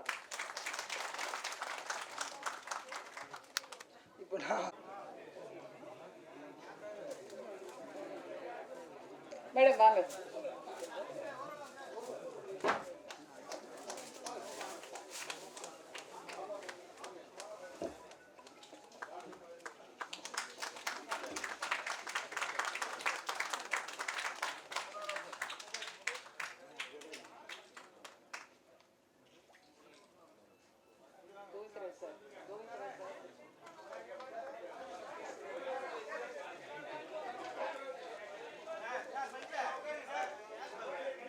கொஞ்சம் போட்டோ எடுத்துடலாம், அப்புறம் வீடியோக்கு வரலாம். கொஞ்சம் இருங்க.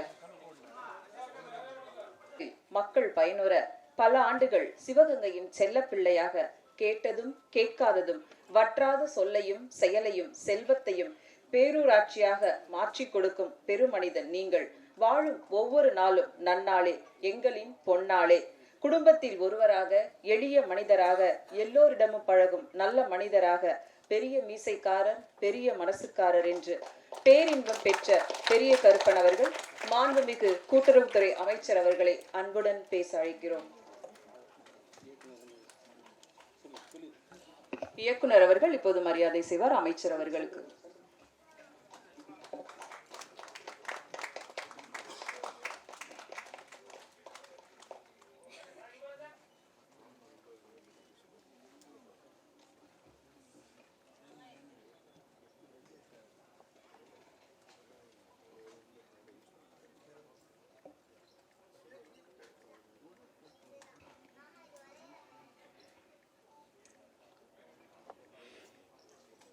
தம்பி வேலுச்சாமி அவர்கள் திரையுலகில் தன்னுடைய காலடியை பதித்து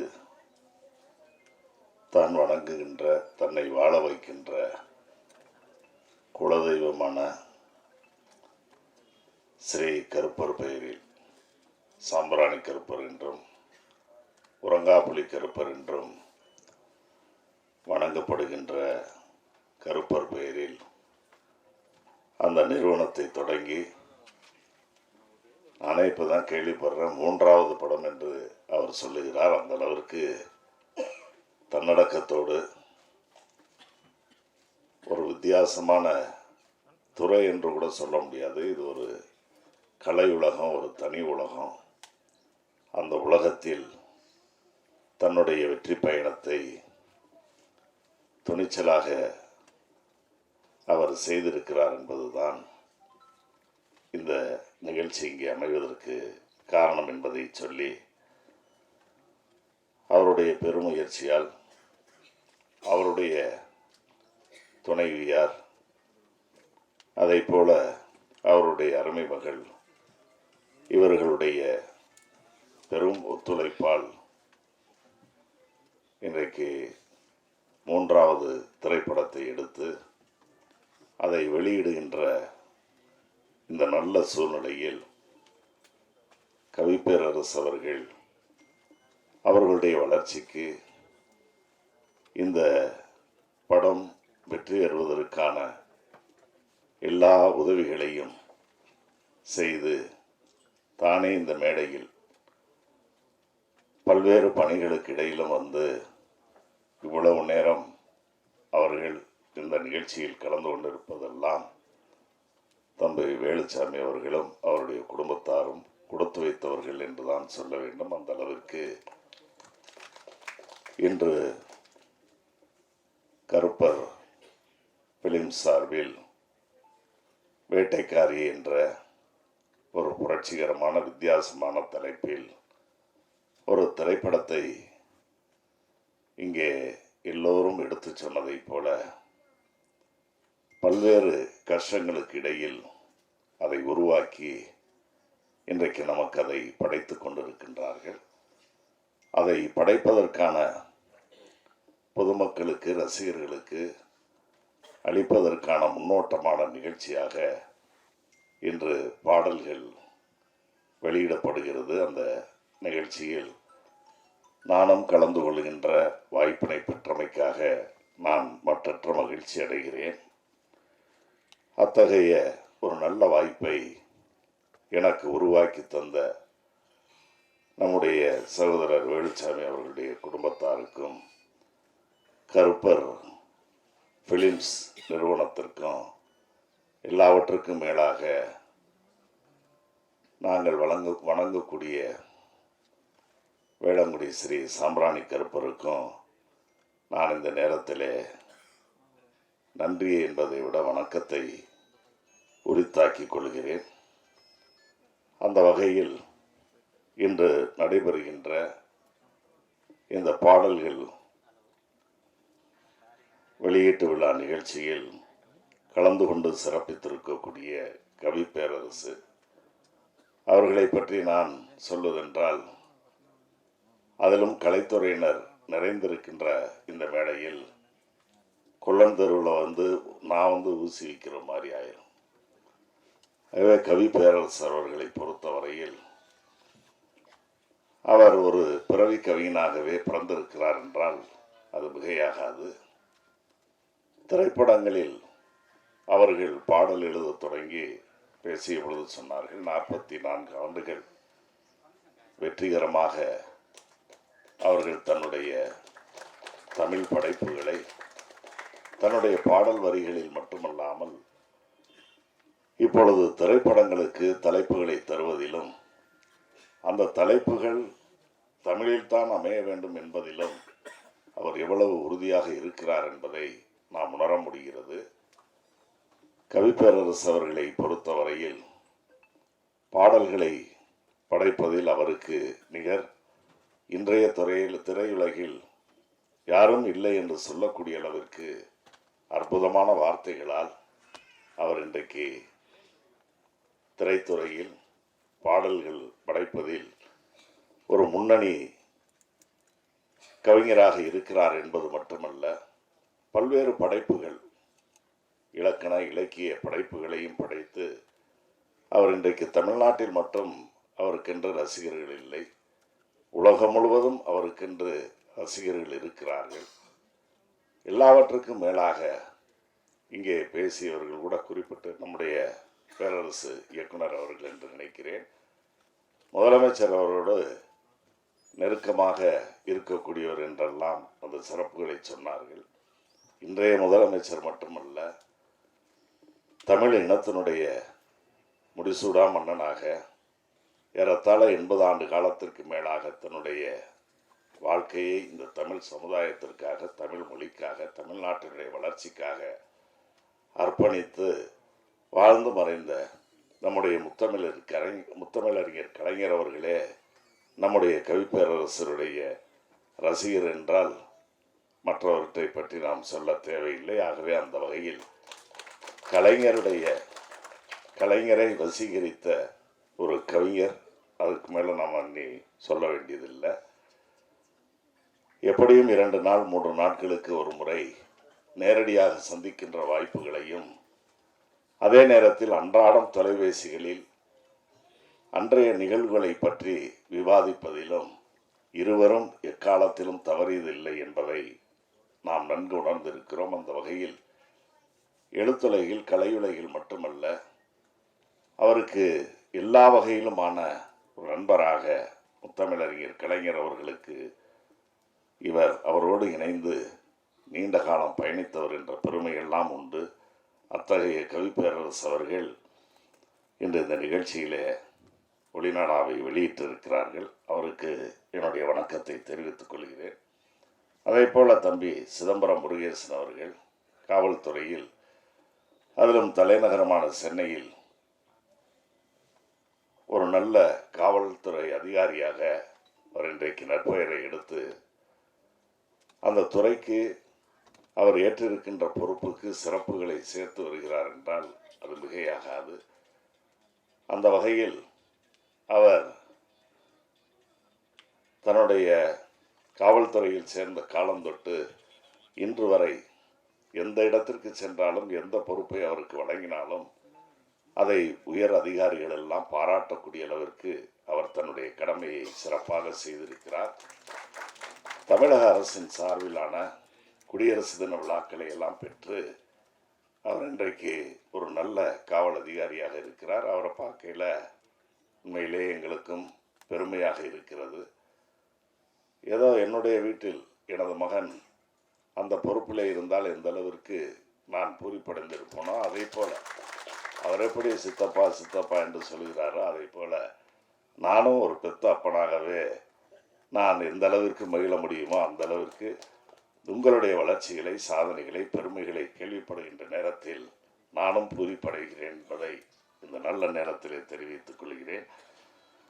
அதே போல் இயக்குனர் பேரரசு அவர்கள் எனக்கு நான் அரசியலில் நீண்ட காலம் இருக்கிறேன். ஒரு மாவட்ட கழகத்தினுடைய செயலாளராக மட்டுமே இப்போ 25 வருஷம் இருந்துட்டேன்.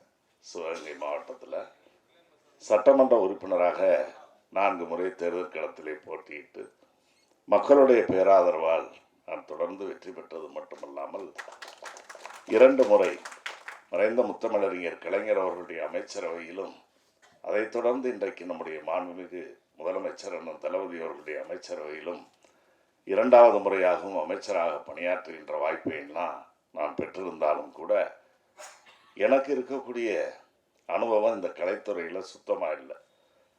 காரணம் என்னென்னா, இந்த மேடையில் கவிப்பேரரசு அவர்களை தெரியும், அது மாதிரி தம்பி சிதம்பரம் முருகேசனை தெரியும். இந்த படத்தினுடைய இயக்குனர், இசையமைப்பாளர்களை ஒரு தடவை நான் பார்த்துருக்கேன், வேறு மற்ற யாரையும் நான் பார்த்ததில்லை. எதிரில் இருக்கிறவங்களையும் எனக்கு பெருசாக தெரியாது. காரணம் என்னென்னா, நான் சிறு வயதிலிருந்தே, அதாவது நான் படித்ததெல்லாம் என்னுடைய பள்ளி பருவம் தொட்டு சென்னையிலே படித்தாலும் கூட திரைப்படம் பார்க்குற அந்த ஆர்வம் எனக்கு மிக குறைவு. கல்லூரியில் படிக்கையில் கூட அது இல்லை. அதனால் பேரரசு போன்ற பெரிய இயக்குநர்கள்லாம் கூட பேரை கேள்விப்பட்டிருக்கோம், வச்சுருக்கோம். அதை தவிர அவர் நேரில் பார்க்கையில் எனக்கே தெரியலை. அந்த அளவிற்கு எனக்கு பெரிய அளவில் தொடர்பு இல்லாத ஒரு இந்த நிகழ்ச்சியில் நானும் கலந்து கொள்கின்ற வாய்ப்பினை பெற்றமைக்காக நான் மீண்டும் ஒரு முறை என்னுடைய நன்றியை அதை உருவாக்கி தந்திருக்கின்ற வேலுச்சாமி குடும்பத்தாருக்கு, கற்பூர் ஃபிலிம்ஸுக்கு நான் தெரிவித்துக் கொள்கிறேன். அந்த வகையில் இன்றைக்கு இந்த நிகழ்ச்சியிலே கலந்து கொண்டிருக்கின்ற பேரரசு அவர்கள், சிதம்பரம் முருகேசனாக இருக்கட்டும், இயக்குனர் பேரரசாக இருக்கட்டும், நானாக இருக்கட்டும், எல்லாம் அடுத்தடுத்த ஊருங்க தான். ஏதோ அடுத்தடுத்த ஊருன்றது இன்னைக்கு ஏதோ திரையுலகத்திற்கு எங்களுடைய பகுதி வந்திருக்குன்னு நினைச்சிட வேண்டாம். குறிப்பாக தமிழ் திரையுலகமே அன்றைக்கு எங்களுடைய காரைக்குடி, சிவகங்கை மாவட்டம் அந்த பகுதியில் தான் இருந்துச்சு. ஸ்டுடியோக்களே ஏவிஎம் ஸ்டுடியோலாம் அங்கே தான் இருந்துச்சு, தேவக்கோட்டையில், ரஸ்தாவில். ஆக கலையுலகினுடைய புறப்படம் பல்வேறு இயக்குனர்கள், எஸ்பி முத்துராமன் இருக்காங்க, பஞ்ச அருணாச்சலம், கவியரசு கண்ணதாசன் அவர்கள், பல தயாரிப்பாளர்கள், இன்னும் பல நடிகர்கள்லாம் பிறந்த பகுதியில் சற்று இடைப்பட்ட காலத்தில் தொய்வு இருந்தாலும் அந்த தொய்வுகளை நீக்குகின்ற வகையில் தான் இன்றைக்கு பேரரசு போன்ற இயக்குநர்கள் வந்திருக்கிறார்கள். நம்முடைய தம்பி வேலுச்சாமி போன்ற புதிய தயாரிப்பாளர்களும் வந்திருக்கிறார்கள் என்பது ஒரு ஆறுதலான வார்த்தைகளாக இருக்கிறது. அதே போல் ஒரு நல்ல இசையை அமைத்து இந்த திரைப்படத்திற்கு மெருகேற்றி இருக்கக்கூடிய சபேஷ் முரளி அவர்களே, பாடகர் அந்தோணிதாசன் அவர்களே, தமிழ் அது தப்பாக எழுதி கொடுத்துட்டாங்களே, நான் என்ன பண்ணுறது. இசையமைப்பாளர் ராம்ஜி அவர்களே, பாடகர் அந்தோணிதாசன் அவர்களே, தமிழ் மூவி மேக்கர்ஸ் தமிழரசி அவர்களே, திரைப்படத்தினுடைய இயக்குனர் காளிமுத்து காத்தமுத்து அவர்களே, நாயகன் ராகுல் அவர்களே, நாயகி வேட்டைக்காரி சஞ்சனா சிங் அவர்களே, தம்பி வேலுச்சாமி அவர்களே, படத்தினுடைய தயாரிப்பாளர் விஷ்ணுபிரியா வேலுச்சாமி அவர்களே, இசையமைப்பாளர் கீழே தனியாக போட்டிருக்காங்க ராம்ஜி அவர்களே, மற்றும் இங்கே வருகை தந்திருக்கின்ற கலைத்துறையை சார்ந்த நண்பர்களே, ஊடகம், பத்திரிகை ஆகிய துறைகளை சார்ந்த அன்பு நண்பர்களே, இந்த நிகழ்ச்சியை காண்பதற்காக தம்பி வேலுச்சாமி அவர்கள் எடுத்த அந்த முயற்சியில் வெற்றிக்காக வாழ்த்துவதற்காக வருகை தந்திருக்கின்ற உற்றார் உறவினர்களே, ஊர் பெரியவர்களே, உங்கள் அனைவருக்கும் என்னுடைய அன்பான வணக்கங்களை நான் உரித்தாக்கிக் கொள்கிறேன். நான் ஏற்கனவே குறிப்பிட்டு சொன்னது மாதிரி இந்த கலை உலகம் ஒரு தனி உலகம். இந்த உலகத்தில் ஏதோ சிவகங்கை மாவட்டத்தில் ஒரு சின்னஞ்சேறு கிராமமான அரளிக்கோட்டையில் பிறந்து இன்றைக்கு இவ்வளவு மக்களுக்கு இடையில் தானும் ஒரு கலைஞன், அதாவது திரைப்பட தயாரிப்பாளர் என்றெல்லாம் நிரூபிக்கக்கூடிய அளவிற்கு தம்பி வேலுச்சாமி அவர்கள் உயர்ந்திருக்கிறார்கள் என்றால் அவருடைய உயரத்தில், அவரது வளர்ச்சியில் நாங்களெல்லாம் உண்மையிலேயே மகிழ்ச்சி அடைகிறோம். அத்தகைய பெருமைக்குரிய அவர் இன்னும் பல சாதனைகளை திரைத்துறையிலும் அவர் படைத்திட வேண்டும் என்று நான் இங்கே அவருக்கு என்னுடைய வாழ்த்துக்களை நான் அன்போடு உங்கள் அனைவர் சார்பிலும் நான் தெரிவித்துக் கொள்ள கடமைப்பட்டிருக்கிறேன். அதாவது கலைத்துறை என்பது சாதாரணமானதல்ல. எவ்வளவோ பெரிய ஜாம்பவான்களை எல்லாம் பார்த்த அந்த கலைத்துறை, இதில் எல்லாரும் வெற்றி பெறதுங்கிறது மிக கடினம். ஆனால் இன்றைக்கு அரசியலில் இருக்கிற நான் அரசியலில் போகிறது மாதிரி முத்தமிழறிஞர் கலைஞர் அவர்கள், நான்லாம் ஒரு மாவட்ட செயலாளர், ஆனால் கலைஞர் அவர்களை பொறுத்தவரையில் ஒரு தனித்துவம் மிக்கவர் என்றால் அது மிகையாகாது. பல்துறையிலும் அவருக்கு பரிச்சயம் உண்டு என்றால் அதுவும் மிகையாகாது. அவர் ஒரு தலை சிறந்த எழுத்தாளர், பேச்சாளர், வசனகர்த்தா. பல படங்களை ஏறத்தாழ 75 படங்கள் வர அவர் எடுத்த பெருமைக்குரியவர். அதையும் தாண்டி அகில இந்திய அரசியல், தமிழக அரசியலை மட்டுமல்ல அகில இந்திய அரசியலையும் நிர்ணயிக்கக்கூடிய ஒரு சக்தி மிக்கவராக அவர் இருந்தார். ஒரு மாநில கட்சியினுடைய தலைவராக இருந்து அகில இந்திய அரசியலை, தலைமைப்படங்களை நிர்ணயிக்கின்ற இடத்திலே எல்லாம் இருந்தார். ஆனால் நான் சொல்கிறேன், இன்னைக்கு அரசியலை தவிர எனக்கு கலை தெரியாது. ஆனால் முத்தமிழறிஞர் என்னுடைய உயிரினும் மேலான அன்பு தலைவர் அவர்கள் எல்லா துறைகளிலும் தலை சிறந்தவராக அவர் விளங்கிறார்.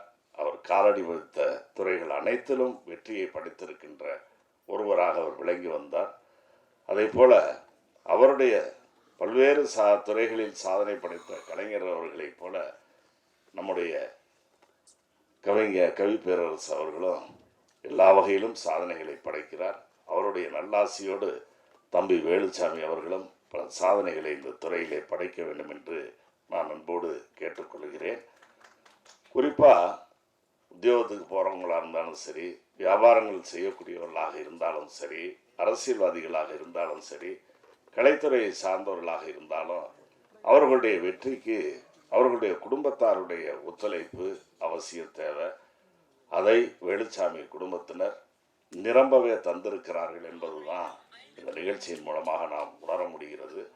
வேலுச்சாமி ஒரு சினிமாவுக்கு கூட போவாரா அப்படின்னு நினச்சிருக்கிறேன் நான். ஆனால் அவரே 3 படங்களை, 3வது படங்கள் 2 படத்தை எடுத்து இப்போ 3வது படம் எடுத்து வெளியிடுற அளவுக்கு வந்திருக்கிறார்னா நடித்தது. ஓ ஓ எனக்கு அதுவும் தெரியாதுல்ல, நான் தான் எனக்கு இதில் ஒன்றுமே தெரியாதுன்ட்டேன்ல. அதனால் 2 படங்களில் நடித்து 3வது படத்தில் நடித்து முதல் படத்தினுடைய ப்ரொடியூசராக அவர் இன்னைக்கு வந்திருக்கிறார், போயிருக்கிறார்னா உண்மையிலேயே பாராட்டுதலுக்குரியது. நிறைகுடம் தழும்பாது என்று சொல்வார்கள். அதை போல வேலுச்சாமிக்கு இவ்வளவு திறமைகள் இருந்தும் அவர் எதையும் காட்டிக்கொள்ளாமல் தன்னடக்கத்தோடு இருக்கின்றார் என்பதற்கு இவருடைய வெற்றிக்கு அவருடைய குடும்பத்தினருடைய, இப்போ நான் அரசியலில் இருக்கிறேன்னா, நான் 12 மணி 1 மணிக்கு வீட்டுக்கு போகிறேன்னா எங்கள் வீட்டில் இருக்கிறவங்க சண்டை போட்டுக்கிட்டு இருந்தாங்கன்னா அதெல்லாம் அப்புறம் இது எதுக்கு நமக்கு இந்த அரசியல்னு வந்துடும். ஒன்றும் குடும்பத்தை பார்க்கணும், இல்லை அரசியலை பார்க்கணும். ஆனால் 2லையும் இன்றைக்கு வெற்றிகரமாக போகணும்னா குடும்ப உறுப்பினர்களுடைய ஒத்துழைப்பு, அவர்கள் தருகின்ற ஆக்கம், ஊக்கம்தான் ஒரு துறையில் எந்த துறையாக இருந்தாலும் ஈடுபடுபவர்கள் வெற்றி பெற முடியும். அதற்காக அவருடைய குடும்பத்தாரை நான் பாராட்ட கடமைப்பட்டிருக்கிறேன். பல்வேறு துறைகளில் இன்னைக்கு இசையமைப்பாளர்கள், அதே போல கவிஞர், பாடகர்கள், துணை நடிகர்கள், கேமராமேனு, டெக்னீஷியன்ஸ், இப்படி எல்லோருடைய கூட்டு முயற்சியிலும் இவ்வளவு பேரையும் ஒன்று சேர்த்து 3000 அடி 4000 அடியில் போய் படத்தை எடுத்து தான் சாதனை படைக்கணும்னா அதெல்லாம் ஒரு வேட்கை. அந்த அளவிற்கு அவருடைய முயற்சிகள் வெற்றி பெறணும். இவ்வளவு பேருடைய பல திறமைகள் கொண்டவர்களை எல்லாம் ஒருங்கிணைத்து இந்த படத்தை உருவாக்குவது என்பது ஏதோ 2 மணி நேரம் 3 மணி நேரம் ஓடுற ஒரு படத்தை எடுப்பதற்காக அவர்கள் எவ்வளவு பொருள் செலவு செய்திருப்பார்கள், எவ்வளவு நேரங்களை செலவு செய்திருப்பார்கள், எவ்வளவு அலைச்சல் இதற்காக அடைந்திருப்பார்கள் என்று பார்த்தா உண்மையிலேயே இது ஒரு சாதாரணமானதல்ல, ஒரு சவாலான காரியம்.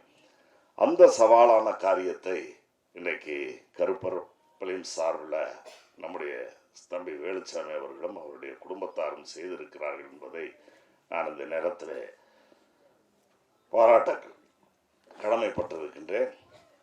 ஆகவே இன்றைக்கு அவர் எடுத்திருக்கின்ற இந்த முயற்சி அவருக்கு வெற்றியை தந்து இன்னும் பல படங்களை, ஏன்னா இப்போ குடும்ப வாழ்க்கையில் பார்த்தோம்னா அதாவது மக்கள் தொகையெல்லாம் அதிகரித்து வருதுன்னு ஒரு நேரத்தில் முக்கோண வடிவிலான அரசின் சார்பில் குடும்ப கட்டுப்பாட்டை வலியுறுத்துகின்ற வகையிலான விளம்பரங்கள்லாம் இருக்கும்.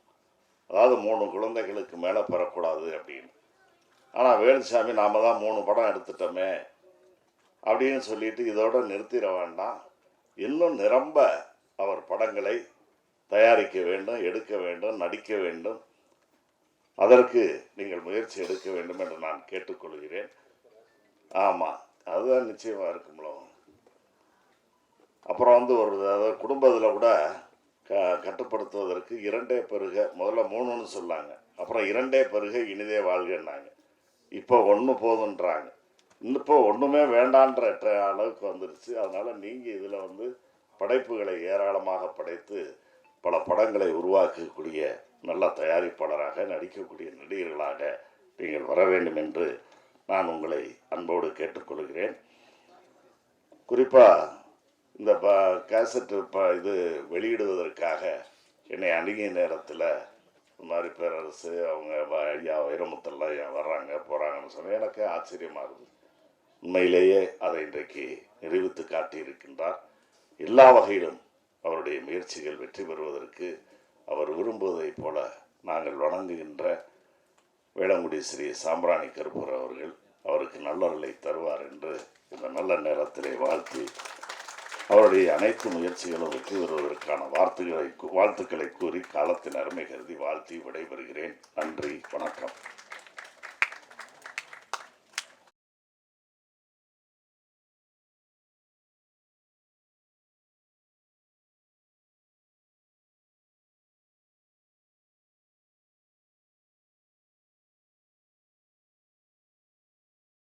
ஆயிரத்தி 1980களில் தமிழ் சினிமாவில் பலரும் பாடல் எழுதி கொண்டிருந்தார்கள்.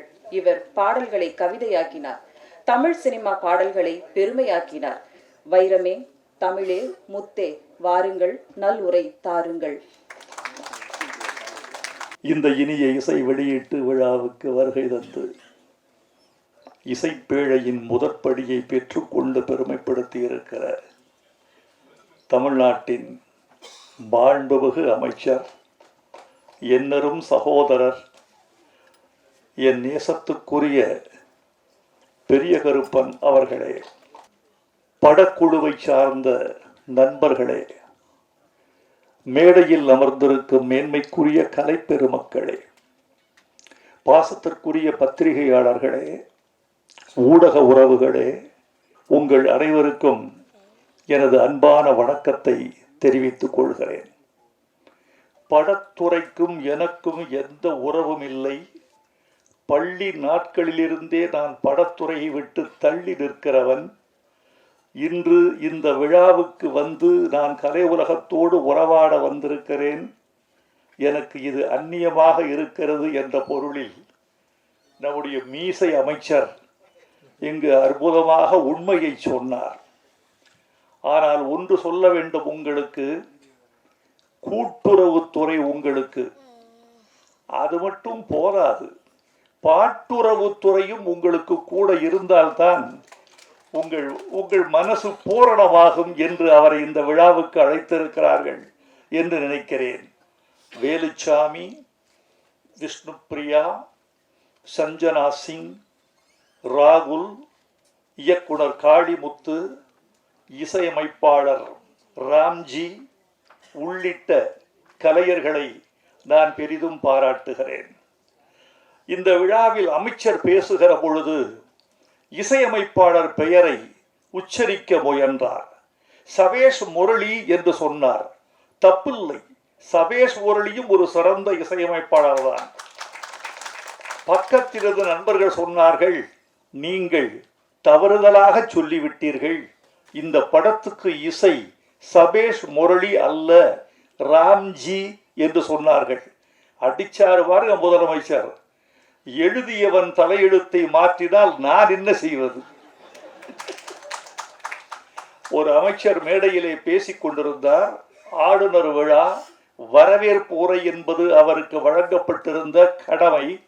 வரவேற்புரை 3 நிமிடங்கள் என்று வரையறுக்கப்பட்டிருக்கிறது.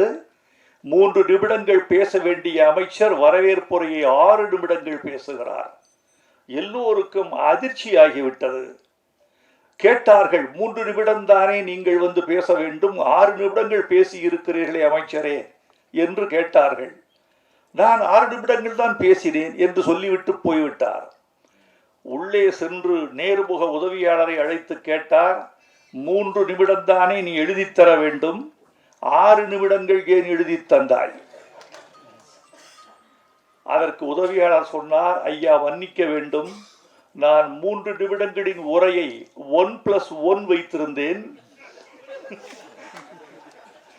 நீங்கள் அதை 2 முறை வாசித்து விட்டீர்கள், என்னை மன்னிக்க வேண்டும் என்றார். எழுதி தருகிறவர்கள் சரியாக இருந்தால்தான் கடமை சரியாக நடக்கும் என்பதற்கு இன்றைய நிகழ்ச்சியும் உதாரணம். எங்களுக்கு மகிழ்ச்சி, நீங்கள் வந்தது, வாழ்த்தியது, மண்ணை சார்ந்த பெருமக்களுக்கு நீங்கள் வாழ்த்து சொல்லியது. இவர்களெல்லாம் உங்கள் உறவுகள். கருப்பர் என்ற சாமியின் பெயரால் எடுக்கப்படுகிறது. நாங்கள் 2 பேர் கருப்பு சாமிகள் வாழ்த்த வந்திருக்கிறோம். ஒன்று பெரிய கருப்பசாமி, நான் சின்ன கருப்பசாமி. இந்த 2 பேரும் சேர்ந்து இந்த கருப்பர் படத்தை நாங்கள் வாழ்த்த வந்திருக்கிறோம். நண்பர்களே, நன்றி. உங்களுக்கு ஒரு வார்த்தை சொல்லி தொடங்க வேண்டும் என்று நினைக்கிறேன். இந்த நேரம் ஒரு பேச்சாளர் நீண்டு உரையாற்றக்கூடிய நேரத்தை குறிக்கிற நேரம் அல்ல என்பது உங்களுக்கும் தெரியும், எனக்கும் தெரியும். அதனால் நான் எண்ணி சில செய்திகளை உங்களோடு பகிர்ந்து கொண்டு விடைபெற வேண்டும் என்று ஆசைப்படுகிறேன். காளிமுத்து என்னை வந்து சந்தித்ததும் கதை சொன்னார். அந்த கதை எனக்கு பிடித்திருந்தது. கதை நன்றாக இருக்கிறது தம்பி. சினிமா என்பது இன்றைக்கு கதை அல்ல, மேக்கிங் என்று சொல்லக்கூடிய ஆக்கம். ஒரு படத்தை எப்படி ஆக்குகிறீர்கள் என்பதுதான் முக்கியம். சினிமா இஸ் நத்திங் பட், வேற என்ன? சினிமா என்பது வேறொன்றும் இல்லை.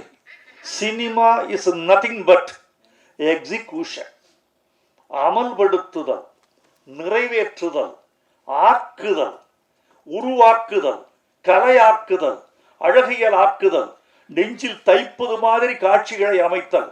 அங்கேதான் கலைஞனுக்கும் கலாசிரியனுக்கும் பார்வையாளருக்குமான உறவு தொடங்குகிறது. எல்லா இயக்குநர்களும் மாறுபடுவதும் வேறுபடுவதும் வெற்றி பெறுவதும் தோல்வி அடைவதும் இந்த மேக்கிங் என்ற இந்த புள்ளியில் மட்டும்தான். காளிமுத்து மீது எனக்கு நம்பிக்கை இருக்கிறது. அவர் கதையை சொன்ன மாதிரி எடுத்து கொடுப்பார் என்ற நம்பிக்கையில், இந்த படம் வெற்றி பெறும் என்ற நம்பிக்கையில் நான் வேட்டைக்காரி என்று தலைப்பு கொடுத்தேன். தலைப்பு என்பது எங்களுக்கு புதிதல்ல. நான் எழுதிய முதல் பாட்டு பொன்மாலை பொழுது, அது ஒரு படத்துக்கு தலைப்பானது. புதுக்கவிதைக்கு நான் எழுதிய ஒரு பாட்டு வெள்ளை புறா ஒன்று, அது ஒரு பாட்டுக்கு தலைப்பானது. என் பல்லவி பூவே பூச்சூடவா, அது அந்த படத்துக்கு தலைப்பானது. இப்போதுதான் தெரிந்து கொண்டேன், திருப்பாச்சி என்பது கூட என் பாட்டுக்குள்ளிருந்து வந்த தலைப்பு என்று. இப்படி எத்தனை பேர் ரகசியமாக என்னை பயன்படுத்தி இருக்கிறார்கள் என்பதை நான் அறிய மாட்டேன். நீதானே எந்தன் பொன் வசந்தம் என் பாட்டு தலைப்பு, விண்ணை தாண்டி வருவாயா என்பது என் பாட்டு தலைப்பு. இவர்களில் யாரும் தோழர்களே வைரமுத்துவை வந்து பார்த்தோ தொலைபேசியில் கேட்டோ இந்த தலைப்பை பயன்படுத்தியதில்லை. அத்தனை பேரும் வைரமுத்து நமக்கானவன், தமிழ் நமக்கானது, ஏன் கேட்க வேண்டும் என்ற உரிமையில் எடுத்துக் கொள்கிறார்கள். நானும் கேட்பதில்லை. நீங்கள் கேட்பதில்லையா என்று சில பேர் கேட்டார்கள். நான் ஜெயகாந்தன் பதிலை சொன்னேன். ஜெயகாந்தன் சொன்னார், புதிய வார்ப்புகள் என்பது உங்கள் படைப்பல்லவா, உங்கள் சிறுகதை தொகுதி அல்லவா? அதை பாரதி ராஜா உங்களை கேட்டு எடுத்தாரா கேட்காமல் எடுத்தாரா என்று கேட்டார். கேட்கவில்லை என்று சொன்னார். நீங்கள் கேட்க கூடாதா? ஜெயகாந்தன் சொன்ன பதிலைத்தான் நான் உங்களுக்கு சொல்லிக் கொள்ள வேண்டும் என்று ஆசைப்படுகிறேன். ஏன் கேட்க வேண்டும்? இல்லாதவர்கள் எடுத்துக் கொள்கிறார்கள். இது ஜெயகாந்தன் சொன்ன பதில். அதைத்தான் நானும் சொல்கிறேன். எப்படியோ நல்ல வழியில் தமிழ் கொழிக்க வேண்டும், தமிழ் செழிக்க வேண்டும். உச்சரிக்கப்படுகிற போது நாவில் தேன் ஊற வேண்டும், செவியில் வந்து ஒரு தென்றல் வீசிவிட்டு போக வேண்டும், மனதில் ஒரு கிளர்ச்சி உண்டாக வேண்டும். நல்ல தமிழ் தலைப்புகளை கேட்கிற பொழுது அது தொலைக்காட்சியில் வருகிறது, வானொலியில் வருகிறது, சுவரொட்டியில் வருகிறது, உச்சரிக்கப்படுகிறது, வாசிக்கப்படுகிறது. ஒரு தலைப்பு என்பது ஒரு தலைப்பு மட்டுமல்ல தோழர்களே, ஒரு தலைப்பு எப்படியெல்லாம் தமிழ் சமுதாயத்தில் சுழற்சி முறையில் சுழன்று கொண்டே இருக்கிறது என்பது முக்கியம். தமிழ் செல்வி, தேன்மொழி, செங்குட்டுவன், சோழன் என்று நீங்கள் பெயர் வைத்தால் எப்படி தெரியுமா தமிழ் வளர்கிறது தோழர்களே? பள்ளிக்கூடத்தில் ஒலிக்கிறது, கல்லூரியில் ஒலிக்கிறது, அழைக்கிற போது ஒலிக்கிறது, திருமண பத்திரிகையில் ஒலிக்கிறது, பாஸ்போர்ட்டில் இருக்கிறது, ரேஷன் கார்டில் வருகிறது. உங்கள் பெயர் தமிழ் சமுதாயத்தில் சுழற்சி முறையில் சுழன்று கொண்டே இருக்கிறது. ஒரு நல்ல தமிழ் பெயர் இருந்தால் அதனால் தமிழ் நீட்சி அடைகிறது, தமிழ் ஆட்சி செய்கிறது. ஒரு திரைப்படத்தின் தலைப்பு என்பது உலகத்தால் கவனிக்கப்படுகிறது. அதனால்தான் நான் கெஞ்சுகிறேன், உங்களை கேட்டுக்கொள்கிறேன், அன்போடு பரிந்துரைக்கிறேன், நல்ல தமிழில் தலைப்பு வையுங்கள். ஆங்கிலத்தில் தலைப்பு வந்தால் அந்த படம் ஓடிவிடும் என்று நீங்கள் கருதினால் அதற்கு சான்றுகள் இருந்தால் ஏற்றுக்கொள்கிறேன். தமிழில் தலைப்பு வைத்தால் படம் ஓடாது என்று நீங்கள் கருதினால் அதற்கும் சான்று தந்தால் ஏற்றுக்கொள்கிறேன். உங்களை ஒன்று கேட்கிறேன், ஒரு நல்ல தமிழ் ஏன் ஆந்திராவில் செல்லுபடியாக கூடாது? கன்னடத்தில் ஏன் செல்லுபடியாக கூடாது? ஒரு இந்தி தமிழ்நாட்டில் செல்லுபடியாகிற போது ஒரு தமிழ் அறியாத மாநிலங்களில் ஏன் செல்லுபடியாக கூடாது? நீங்கள் அப்படித்தானே தமிழை செல்லுபடி ஆக்க வேண்டும், அப்படித்தானே ஆக்க முடியும். அதனால் உங்களை அன்போடு கேட்டுக்கொள்கிறேன். வேட்டைக்காரி என்ற தலைப்பை அவர் ஏற்றுக்கொண்டதற்காக காளிமுத்துவுக்கு நான் என்னுடைய அன்பை, நன்றியை தெரிவித்துக் கொள்கிறேன். நீங்கள் கருதலாம், காளிமுத்து காளிமுத்து என்ற இந்த கிராமத்தான் என்னிடம் வந்ததும் முகத்தை பார்த்து, நிறத்தை பார்த்து, அவர் உடல் மொழியை பார்த்து, அவர் ஆடை அணிந்திருக்கிற அந்த அசுரத்தையை பார்த்து இவரை ஏற்றுக்கொள்ளலாமா வேண்டாமா என்று நான் கருதவில்லை. இவனைத்தான் ஏற்றுக்கொண்டு ஆதரிக்க வேண்டும் என்று நினைத்தேன். இவன் நம்மவன், நம் மன்னவன், என்னுடைய உறவினன் என்றால் ஜாதி கீதி எனக்கு தெரியாது, யாரையும் நான் கேட்கறது இல்லை. தமிழன், பச்சை தமிழன், நிறத்தால் கருப்பு தமிழன், இவனை ஆதரிக்க வேண்டும் என்று நான் கருதினேன். யாருக்கு என்ன குணம் என்று தெரியாது. நிராகரிக்கப்பட்டவர்களெல்லாம் எந்தெந்த உயரத்தில் இருந்தார்கள் என்பது உங்களுக்கு தெரியாது. ஒரு நடிகர் தான் நடித்த இயக்குனரிடம் சென்று கெஞ்சுகிறார். அந்த இயக்குனரை பார்த்து கெஞ்சுகிறார், இதான் என்னுடைய முதல் படம், தயவு செய்து இயக்குனர் அவர்களே எனக்கு ஒரு க்ளோஸ்அப் போட முடியுமா படத்துல? ஒரு இயக்குனரை பார்த்து கெஞ்சுகிறார் ஒரு நடிகர், எனக்கு ஒரு க்ளோஸ்அப் போட முடியுமா? ஏன் மேம், உன் முகத்துக்கு க்ளோஸ்அப் கேட்குதா? உன் முகம் சரியில்லை, பல்லு வேற எத்திக்கிட்டு இருக்கு, க்ளோஸ்அப் போட்டா படத்துல ஒரு அருவருப்பு வரும், வேண்டாம், நான் பார்த்துக்கிறேன், நீ போ. அப்படி நிராகரித்த இயக்குனருக்கு பெயர் எல்லிஸ் ஆர் டங்கன். அப்படி நிராகரிக்கப்பட்ட நடிகர் மக்கள் திலகம் எம்ஜிஆர். எந்த முகம் நிராகரிக்கப்பட்டதோ அந்த முகத்தை நெஞ்சில் பச்சை குத்தி கொண்டு ரசிகர்கள் இருந்தார்கள் என்பதை உங்களுக்கு தெரியும். எனவே யாரை நிராகரிக்க வேண்டும் என்று நாம் நினைக்கிறோமோ அவர்களிடம் நாம் சென்று அவர்கள் நிழலில் இழைப்பார வேண்டிய காலம் வந்தாலும் வரும். இன்னொரு நடிகர், இவரை இந்த படத்தை விட்டு தூக்கி விடுங்கள் என்கிறார்கள். ஏன்? இந்த ஆள் வசனம் பேசினால் மீன் வாயை திறப்பது போல் இருக்கிறது. இப்படி சொல்லியிருக்காங்க. இவர் வாய் திறந்தால் மீன் வாய் திறப்பது போல் இருக்கிறது. வாயை திறக்காமல் வசனம் பேச சொல்லுங்கள். அது எப்படிங்க முடியும்? இவரை நீக்கிவிட்டு இந்த பாத்திரத்திற்கு KR ராமசாமியை வந்து பிக்ஸ் பண்ண முடியுமா என்று கேட்டிருக்கிறார்கள். அப்படி கேட்கப்பட்டவர் நடிகர் திலகம் சிவாஜி கணேசன். படம் பராசக்தி. எந்த நடிகனை நீக்கிவிட்டு நீங்கள் வேறு ஆளை வைத்து படமிடுங்கள் என்று சொல்லப்பட்டதோ அந்த நடிகன் 50 ஆண்டு காலம் தமிழ் கலை உலகை சிம்மாசனமிட்டு ஆண்டு விட்டு போனான். யாரை யார் நிராகரிப்பது? காளிமுத்துவை நான் நிராகரித்தால் என்னை நானே நிராகரித்து விடுவதாக அர்த்தமாகிவிடும். ஒரு நடிகை, ஒரு இயக்குனர் தேடிக்கொண்டிருக்கிறார் ஒரு புதுமுகத்தை. ஒரு நடிகை வருகிறார். அந்த புகைப்படங்களை எல்லாம் ஒட்ட வைத்து பார்க்கிறார். இந்த கோணம் மறுகோணம், இப்படி பார்க்கிறார் அப்படி பார்க்கிறார். பெண்ணை வரவழைத்து பார்க்கிறார். பார்த்து விட்டு சொன்னார், பெண்ணே, இன்னும் சினிமாவுக்கான முக வெட்டு முக கோணம் இன்னும் வரவில்லை. இந்த போட்டோஜெனிக் ஃபேஸ் இன்னும் உனக்கு வந்து சேரவில்லை. வருமா வராதா தெரியாது.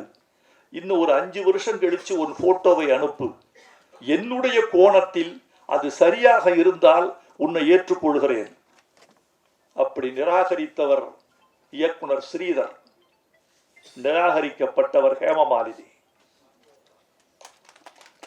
இந்த நிராகரிப்பினாலேயே அந்த அம்மையார் இந்திக்கு சென்று வெற்றி பெற்ற பிறகு என் வாழ்நாளில் என்னை நிராகரித்த தமிழ் சினிமாவில் நடிக்க மாட்டேன் என்று ஒரு உத்தரவாதம் எடுத்துக்கொண்டதாக என் செவிகளுக்கு வந்தது. இதில் எவ்வளவு உண்மை என்று எனக்கு தெரியாது. என் செவிகளுக்கு வந்த செய்தியை உங்களுக்கு சொல்ல வேண்டும். யாரும் சினிமாவில் பெருசாக வரலாம்.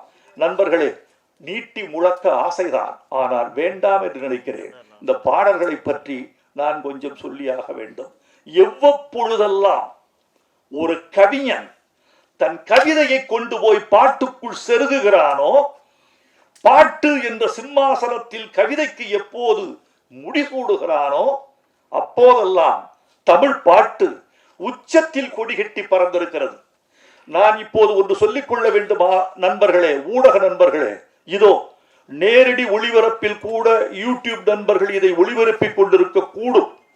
அல்லது நாளை விடுவதற்குள் எப்படி தெரியுமா ஆச்சரியப்படுறேன் தெரியுமா? நான் இங்கு பேசுகிறேன், நான் வீட்டுக்கு போயிடுறேன். காலையில 5 மணிக்கு எழுந்து 5:45 என் புல்வெளிக்கு வந்து விடுகிறேன் பத்திரிகை படிக்க. 3/4 மணி நேரத்தில் என் யோகாசனமோ நடைப்பயிற்சியோ முடிச்சுட்டு ஒரு காலையில் பத்திரிகை படிக்கலாம் பைத்தியம் பிடிச்சிரும். பத்திரிகை படிக்க உட்கார்றேன். தொலைபேசி வருகிறது 6:15. ஐயா, நேற்று சாயந்தரம் நீங்க பேசின பேச்சு அற்புதம், பின்னிட்டீங்க. இந்த விஷயத்தை மட்டும் நீங்க தவிர்த்து இருக்கலாம். எப்படி? நேற்று மாலை நான் பேசுகிற பேச்சுக்கு அதிகாலை 6:15 வந்து விமர்சனம் வருகிறது, பாராட்டு வருகிறது. பூமாலையோ அம்போ அதிகாலையில் என் மார்பில் விழுகிறது. இவ்வளவு வேகமாக இருக்கு உங்க ஊடகம். உங்க ஊடகத்தை நான் பாராட்டுகிறேன். தயவு செய்து இந்த ஊடக ஆற்றலின் நன்மைக்கு மட்டுமே பயன்படுத்துங்கள். தயவு செய்து இந்த ஊடகங்களை எங்கள் கலைஞர்களை மேம்படுத்த பயன்படுத்துங்கள். தமிழ்நாட்டின் விழுமியங்களை, தமிழ்நாட்டின் மேன்மைகளை, இலக்கியங்களை, நல்லியல்புகளை, இன்னும் செத்து போகாத நீதியை, இன்னும் தோற்று போகாத உறவுகளை, இன்னும் எங்கள் மூதோதையர்களை வழிபடக்கூடிய அந்த முன்னுரிமையை போற்றுவதற்கும் காப்பாற்றுவதற்கும் இந்த ஊடகங்கள் பயன்பட வேண்டும் என்று நான் கருதுகிறேன். நான் சிந்து பேரவையில் ஒரு வரி எல்லாரும் பாராட்டினீங்க. என் விதி அப்போதே தெரிஞ்சிருந்தாலே கர்ப்பத்தில் நானே கரைஞ்சிருப்பேரே. இந்த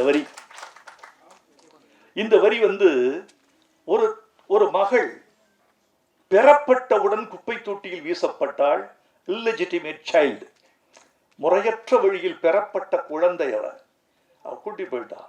குழந்தை சாகல, வளருது. குழந்தை வளர்ந்து வளர்ந்து வளர்ந்து தாயை கண்டுபிடிக்குது. அந்த தாய் முன்னால ஒரு பாட்டு பாடுது அந்த குழந்தை. பாலச்சந்தர் என்ற மகா கலைஞனுடைய கதையில் ஒரு எவ்வளவு முக்கியமான செய்தி. காளிமுத்து போன்றவர்களுக்கு, நம்முடைய பேரரசு போன்றவர்களுக்கு இப்போ ஏன் நல்ல பாட்டு வரலன்னு நீங்க நினைக்கிறீங்க? சொல்லுங்க பார்ப்போம். இசைக்கு பஞ்சமில்லை, மொழிக்கு பஞ்சமில்லை, இயக்குநர்களுக்கு பஞ்சமில்லை, தொழில்நுட்பத்திற்கு பஞ்சமில்லை. எதற்கு பஞ்சம் என்றால், பாடல்களை உட்கார வைப்பதற்கு உங்க கதையில் இடுப்பு இல்லை தம்பி. இந்த குழந்தை எங்க உட்கார வைப்பீங்க? உங்க இடுப்புல உட்கார்ந்தா அந்த குழந்தை வலிக்கு விழுந்து செத்தே போகும். உட்கார இடம் இல்லை. அந்த காலத்துல பாட்டுல தோல்ல ஒரு குழந்தை, கதையின் தோளில் ஒரு குழந்தை, வலத்தோளில் ஒரு குழந்தை, இடத்தோளில் ஒரு குழந்தை, கக்கத்தில் ஒரு குழந்தை, மறுகக்கத்தில் ஒரு குழந்தை, ஓரிடுப்பில் ஒரு குழந்தை, மறு இடுப்பில் ஒரு குழந்தை, இப்படி 6 பாடல்கள் உட்காரும். இன்னைக்கு உட்காருவதற்கு கதையில இடுப்பு இருக்கா? இடம் இருக்கா? நாற்காலி இருக்கா? ஏதாவது ஒரு பாட்டை எழுதி கொடுத்தால் அந்த பாட்டு முதல்ல ஒரு பாட்டு 7 நிமிஷம் 8 நிமிஷம் இருக்கும். பழைய பாட்டெல்லாம் 3 நிமிஷம் 30 செகண்ட்ஸ் தான். இப்போ ஒரு பாட்டு 5 நிமிட பாட்டை 5 நிமிடத்திற்கு பயன்படுத்துவதற்கு உங்கள் கதை அனுமதிக்கவில்லை. அது அப்படியே பல்லவியை தேய்ச்சி விட்டு அப்படியே போயிடுறாங்க. ஆங்கில படங்களை பார்த்து தயவு செய்து நல்லவற்றை எடுத்துக்கொள்ளுங்கள், கெட்டவற்றை தள்ளிவிடுங்கள். ஆங்கில படங்களில் வசனத்தோடு வசனமாய், காட்சியோடு காட்சியாய், படத்தோடு படமாய் பாடல்கள் தேய்க்கப்பட்டு விடுகின்றன. இதை நீங்கள் தமிழ்ல கைப்பற்றாதீங்க, பின்பற்றவே வேண்டாம்.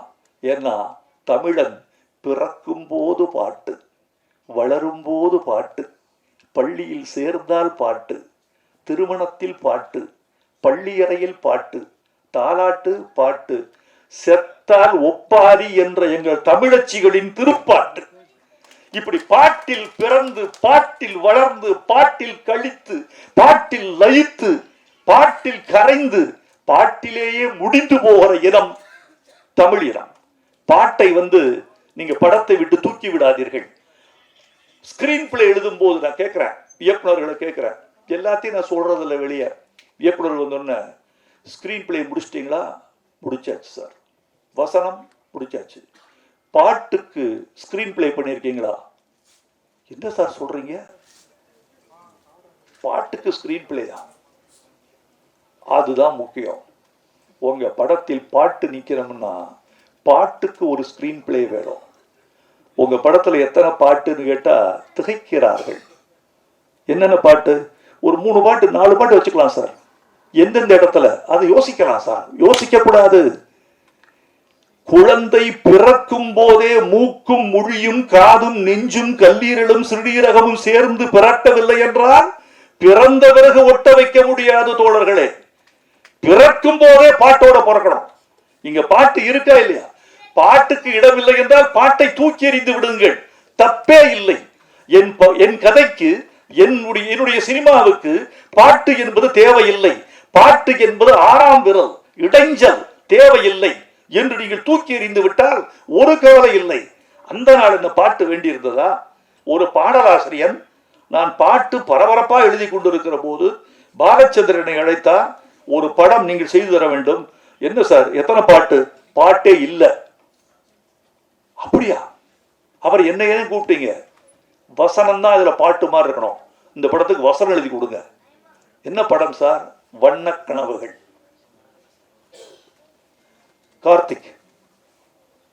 அடி ஒழுக்குகள் என்று MT வாசுதேவநாயர் மலையாளத்தில் எழுதி கொடுத்து மம்புட்டி கதாநாயகா நடித்த படத்தை தமிழில் கவிதாலயா வண்ண கனவுகள் என்று எடுத்தது.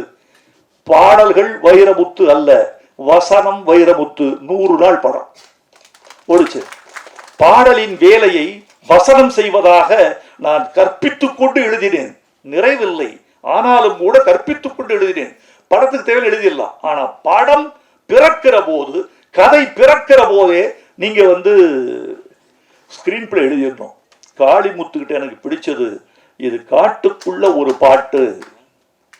என்ன பாட்டு சார்? காட்டை நேசித்து காட்டை போற்றி ஒரு பாட்டு. ஏன்?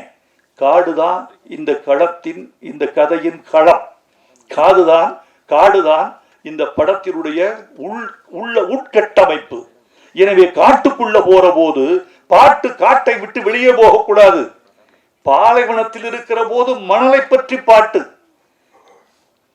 மருதளத்தில் இருக்கிற போது நெல்லை பற்றி பாட்டு, குறிஞ்சினத்தில் இருக்கிற போது தேனை பற்றி பாட்டு, காட்டுக்குள்ளே இருக்கிற போது காட்டை பற்றி பாட்டு என்று சொன்னவுடன் நான் என்கிட்ட விட்டுருங்க தம்பி, நான் என்கிட்ட விடுங்க, நான் பார்த்துக்கிறேன். நான் ஒரு கவிதை எழுதியிருந்தேன். அந்த கவிதையை பாட்டாக்கலாம்னு. எவ்வப்போதெல்லாம் கவிதையிலிருந்து பாடலுக்கு பரிமாறப்படுகிறதோ அவ்வப்போதெல்லாம் தமிழ் பாட்டு தழைத்தோங்கி இருக்கிறது. என் முன்னோடிகள் காலத்திலிருந்து இன்று வரைக்கும் என்று சொன்னேன் அல்லவா? என் கவிதையை எடுத்து வைத்தேன். சீ மிருகமே என்று மனிதனை திட்டாதே மனிதனே. எந்த விலங்கும் இறைப்பைக்கு மேலே இன்னொரு வயிறு வளர்ப்பதில்லை. எந்த புறாவும் தன் ஜோடி என்று பிற ஜோடி தொடுவதில்லை.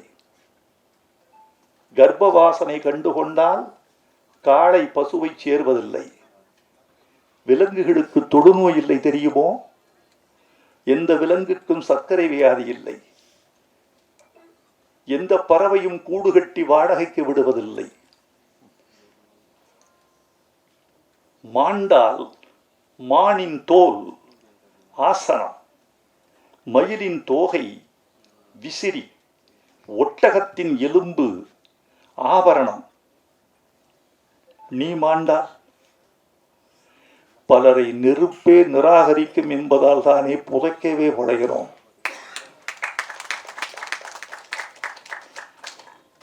காட்டுக்குள் மதம் இல்லை, காட்டுக்குள் மூட நம்பிக்கை இல்லை. அங்கே யானையின் காலில் யானை விழுந்ததாய் தகவல் இல்லை. அங்கே நெருப்பு கோழி கூட தீ மிதித்ததில்லை. பௌத்த பசு, மகமதியமான், சீக்கிய சிங்கம் காட்டுக்குள் காட்ட முடியுமா?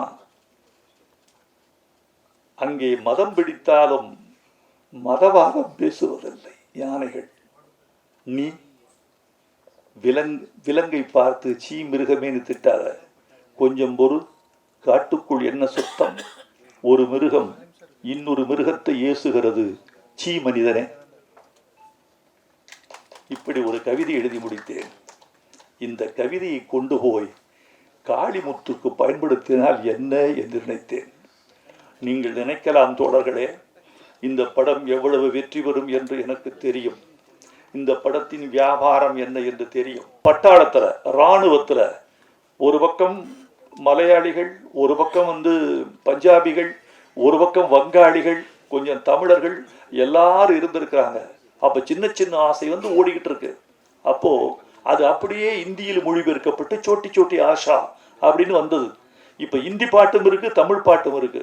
எல்லாம் பாடிக்கிட்டு இருக்காங்க, சோட்டி சோட்டி ஆசா பாடுறாங்க.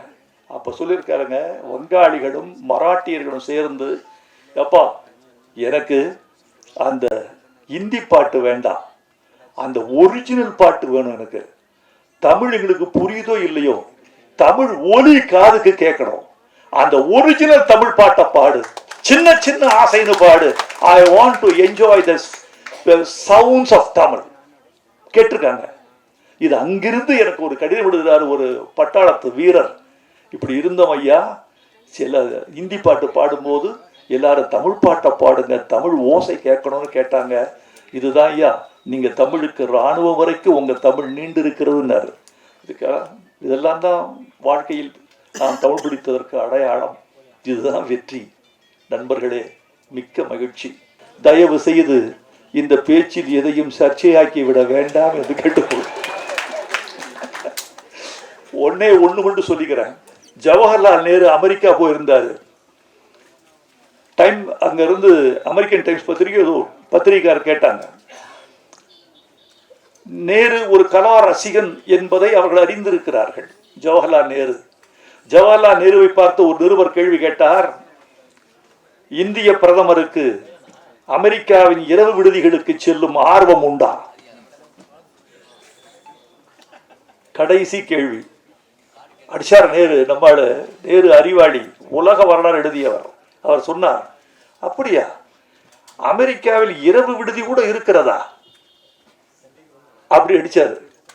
மன்னா பத்திரிகை செய்தி, அமெரிக்காவில் இரவு விடுதி இருக்கிறதா, இந்திய பிரதமர் ஆர்வம்னு போட்டார். சர்ச்சையை நீங்கள் உண்டாக்க முடியும், தயவு செய்து சர்ச்சையை உண்டாக்கி விடாதீர்கள். உங்கள் சர்ச்சையை எங்களால் சமாளிக்க முடியாது. நன்றி, வணக்கம்.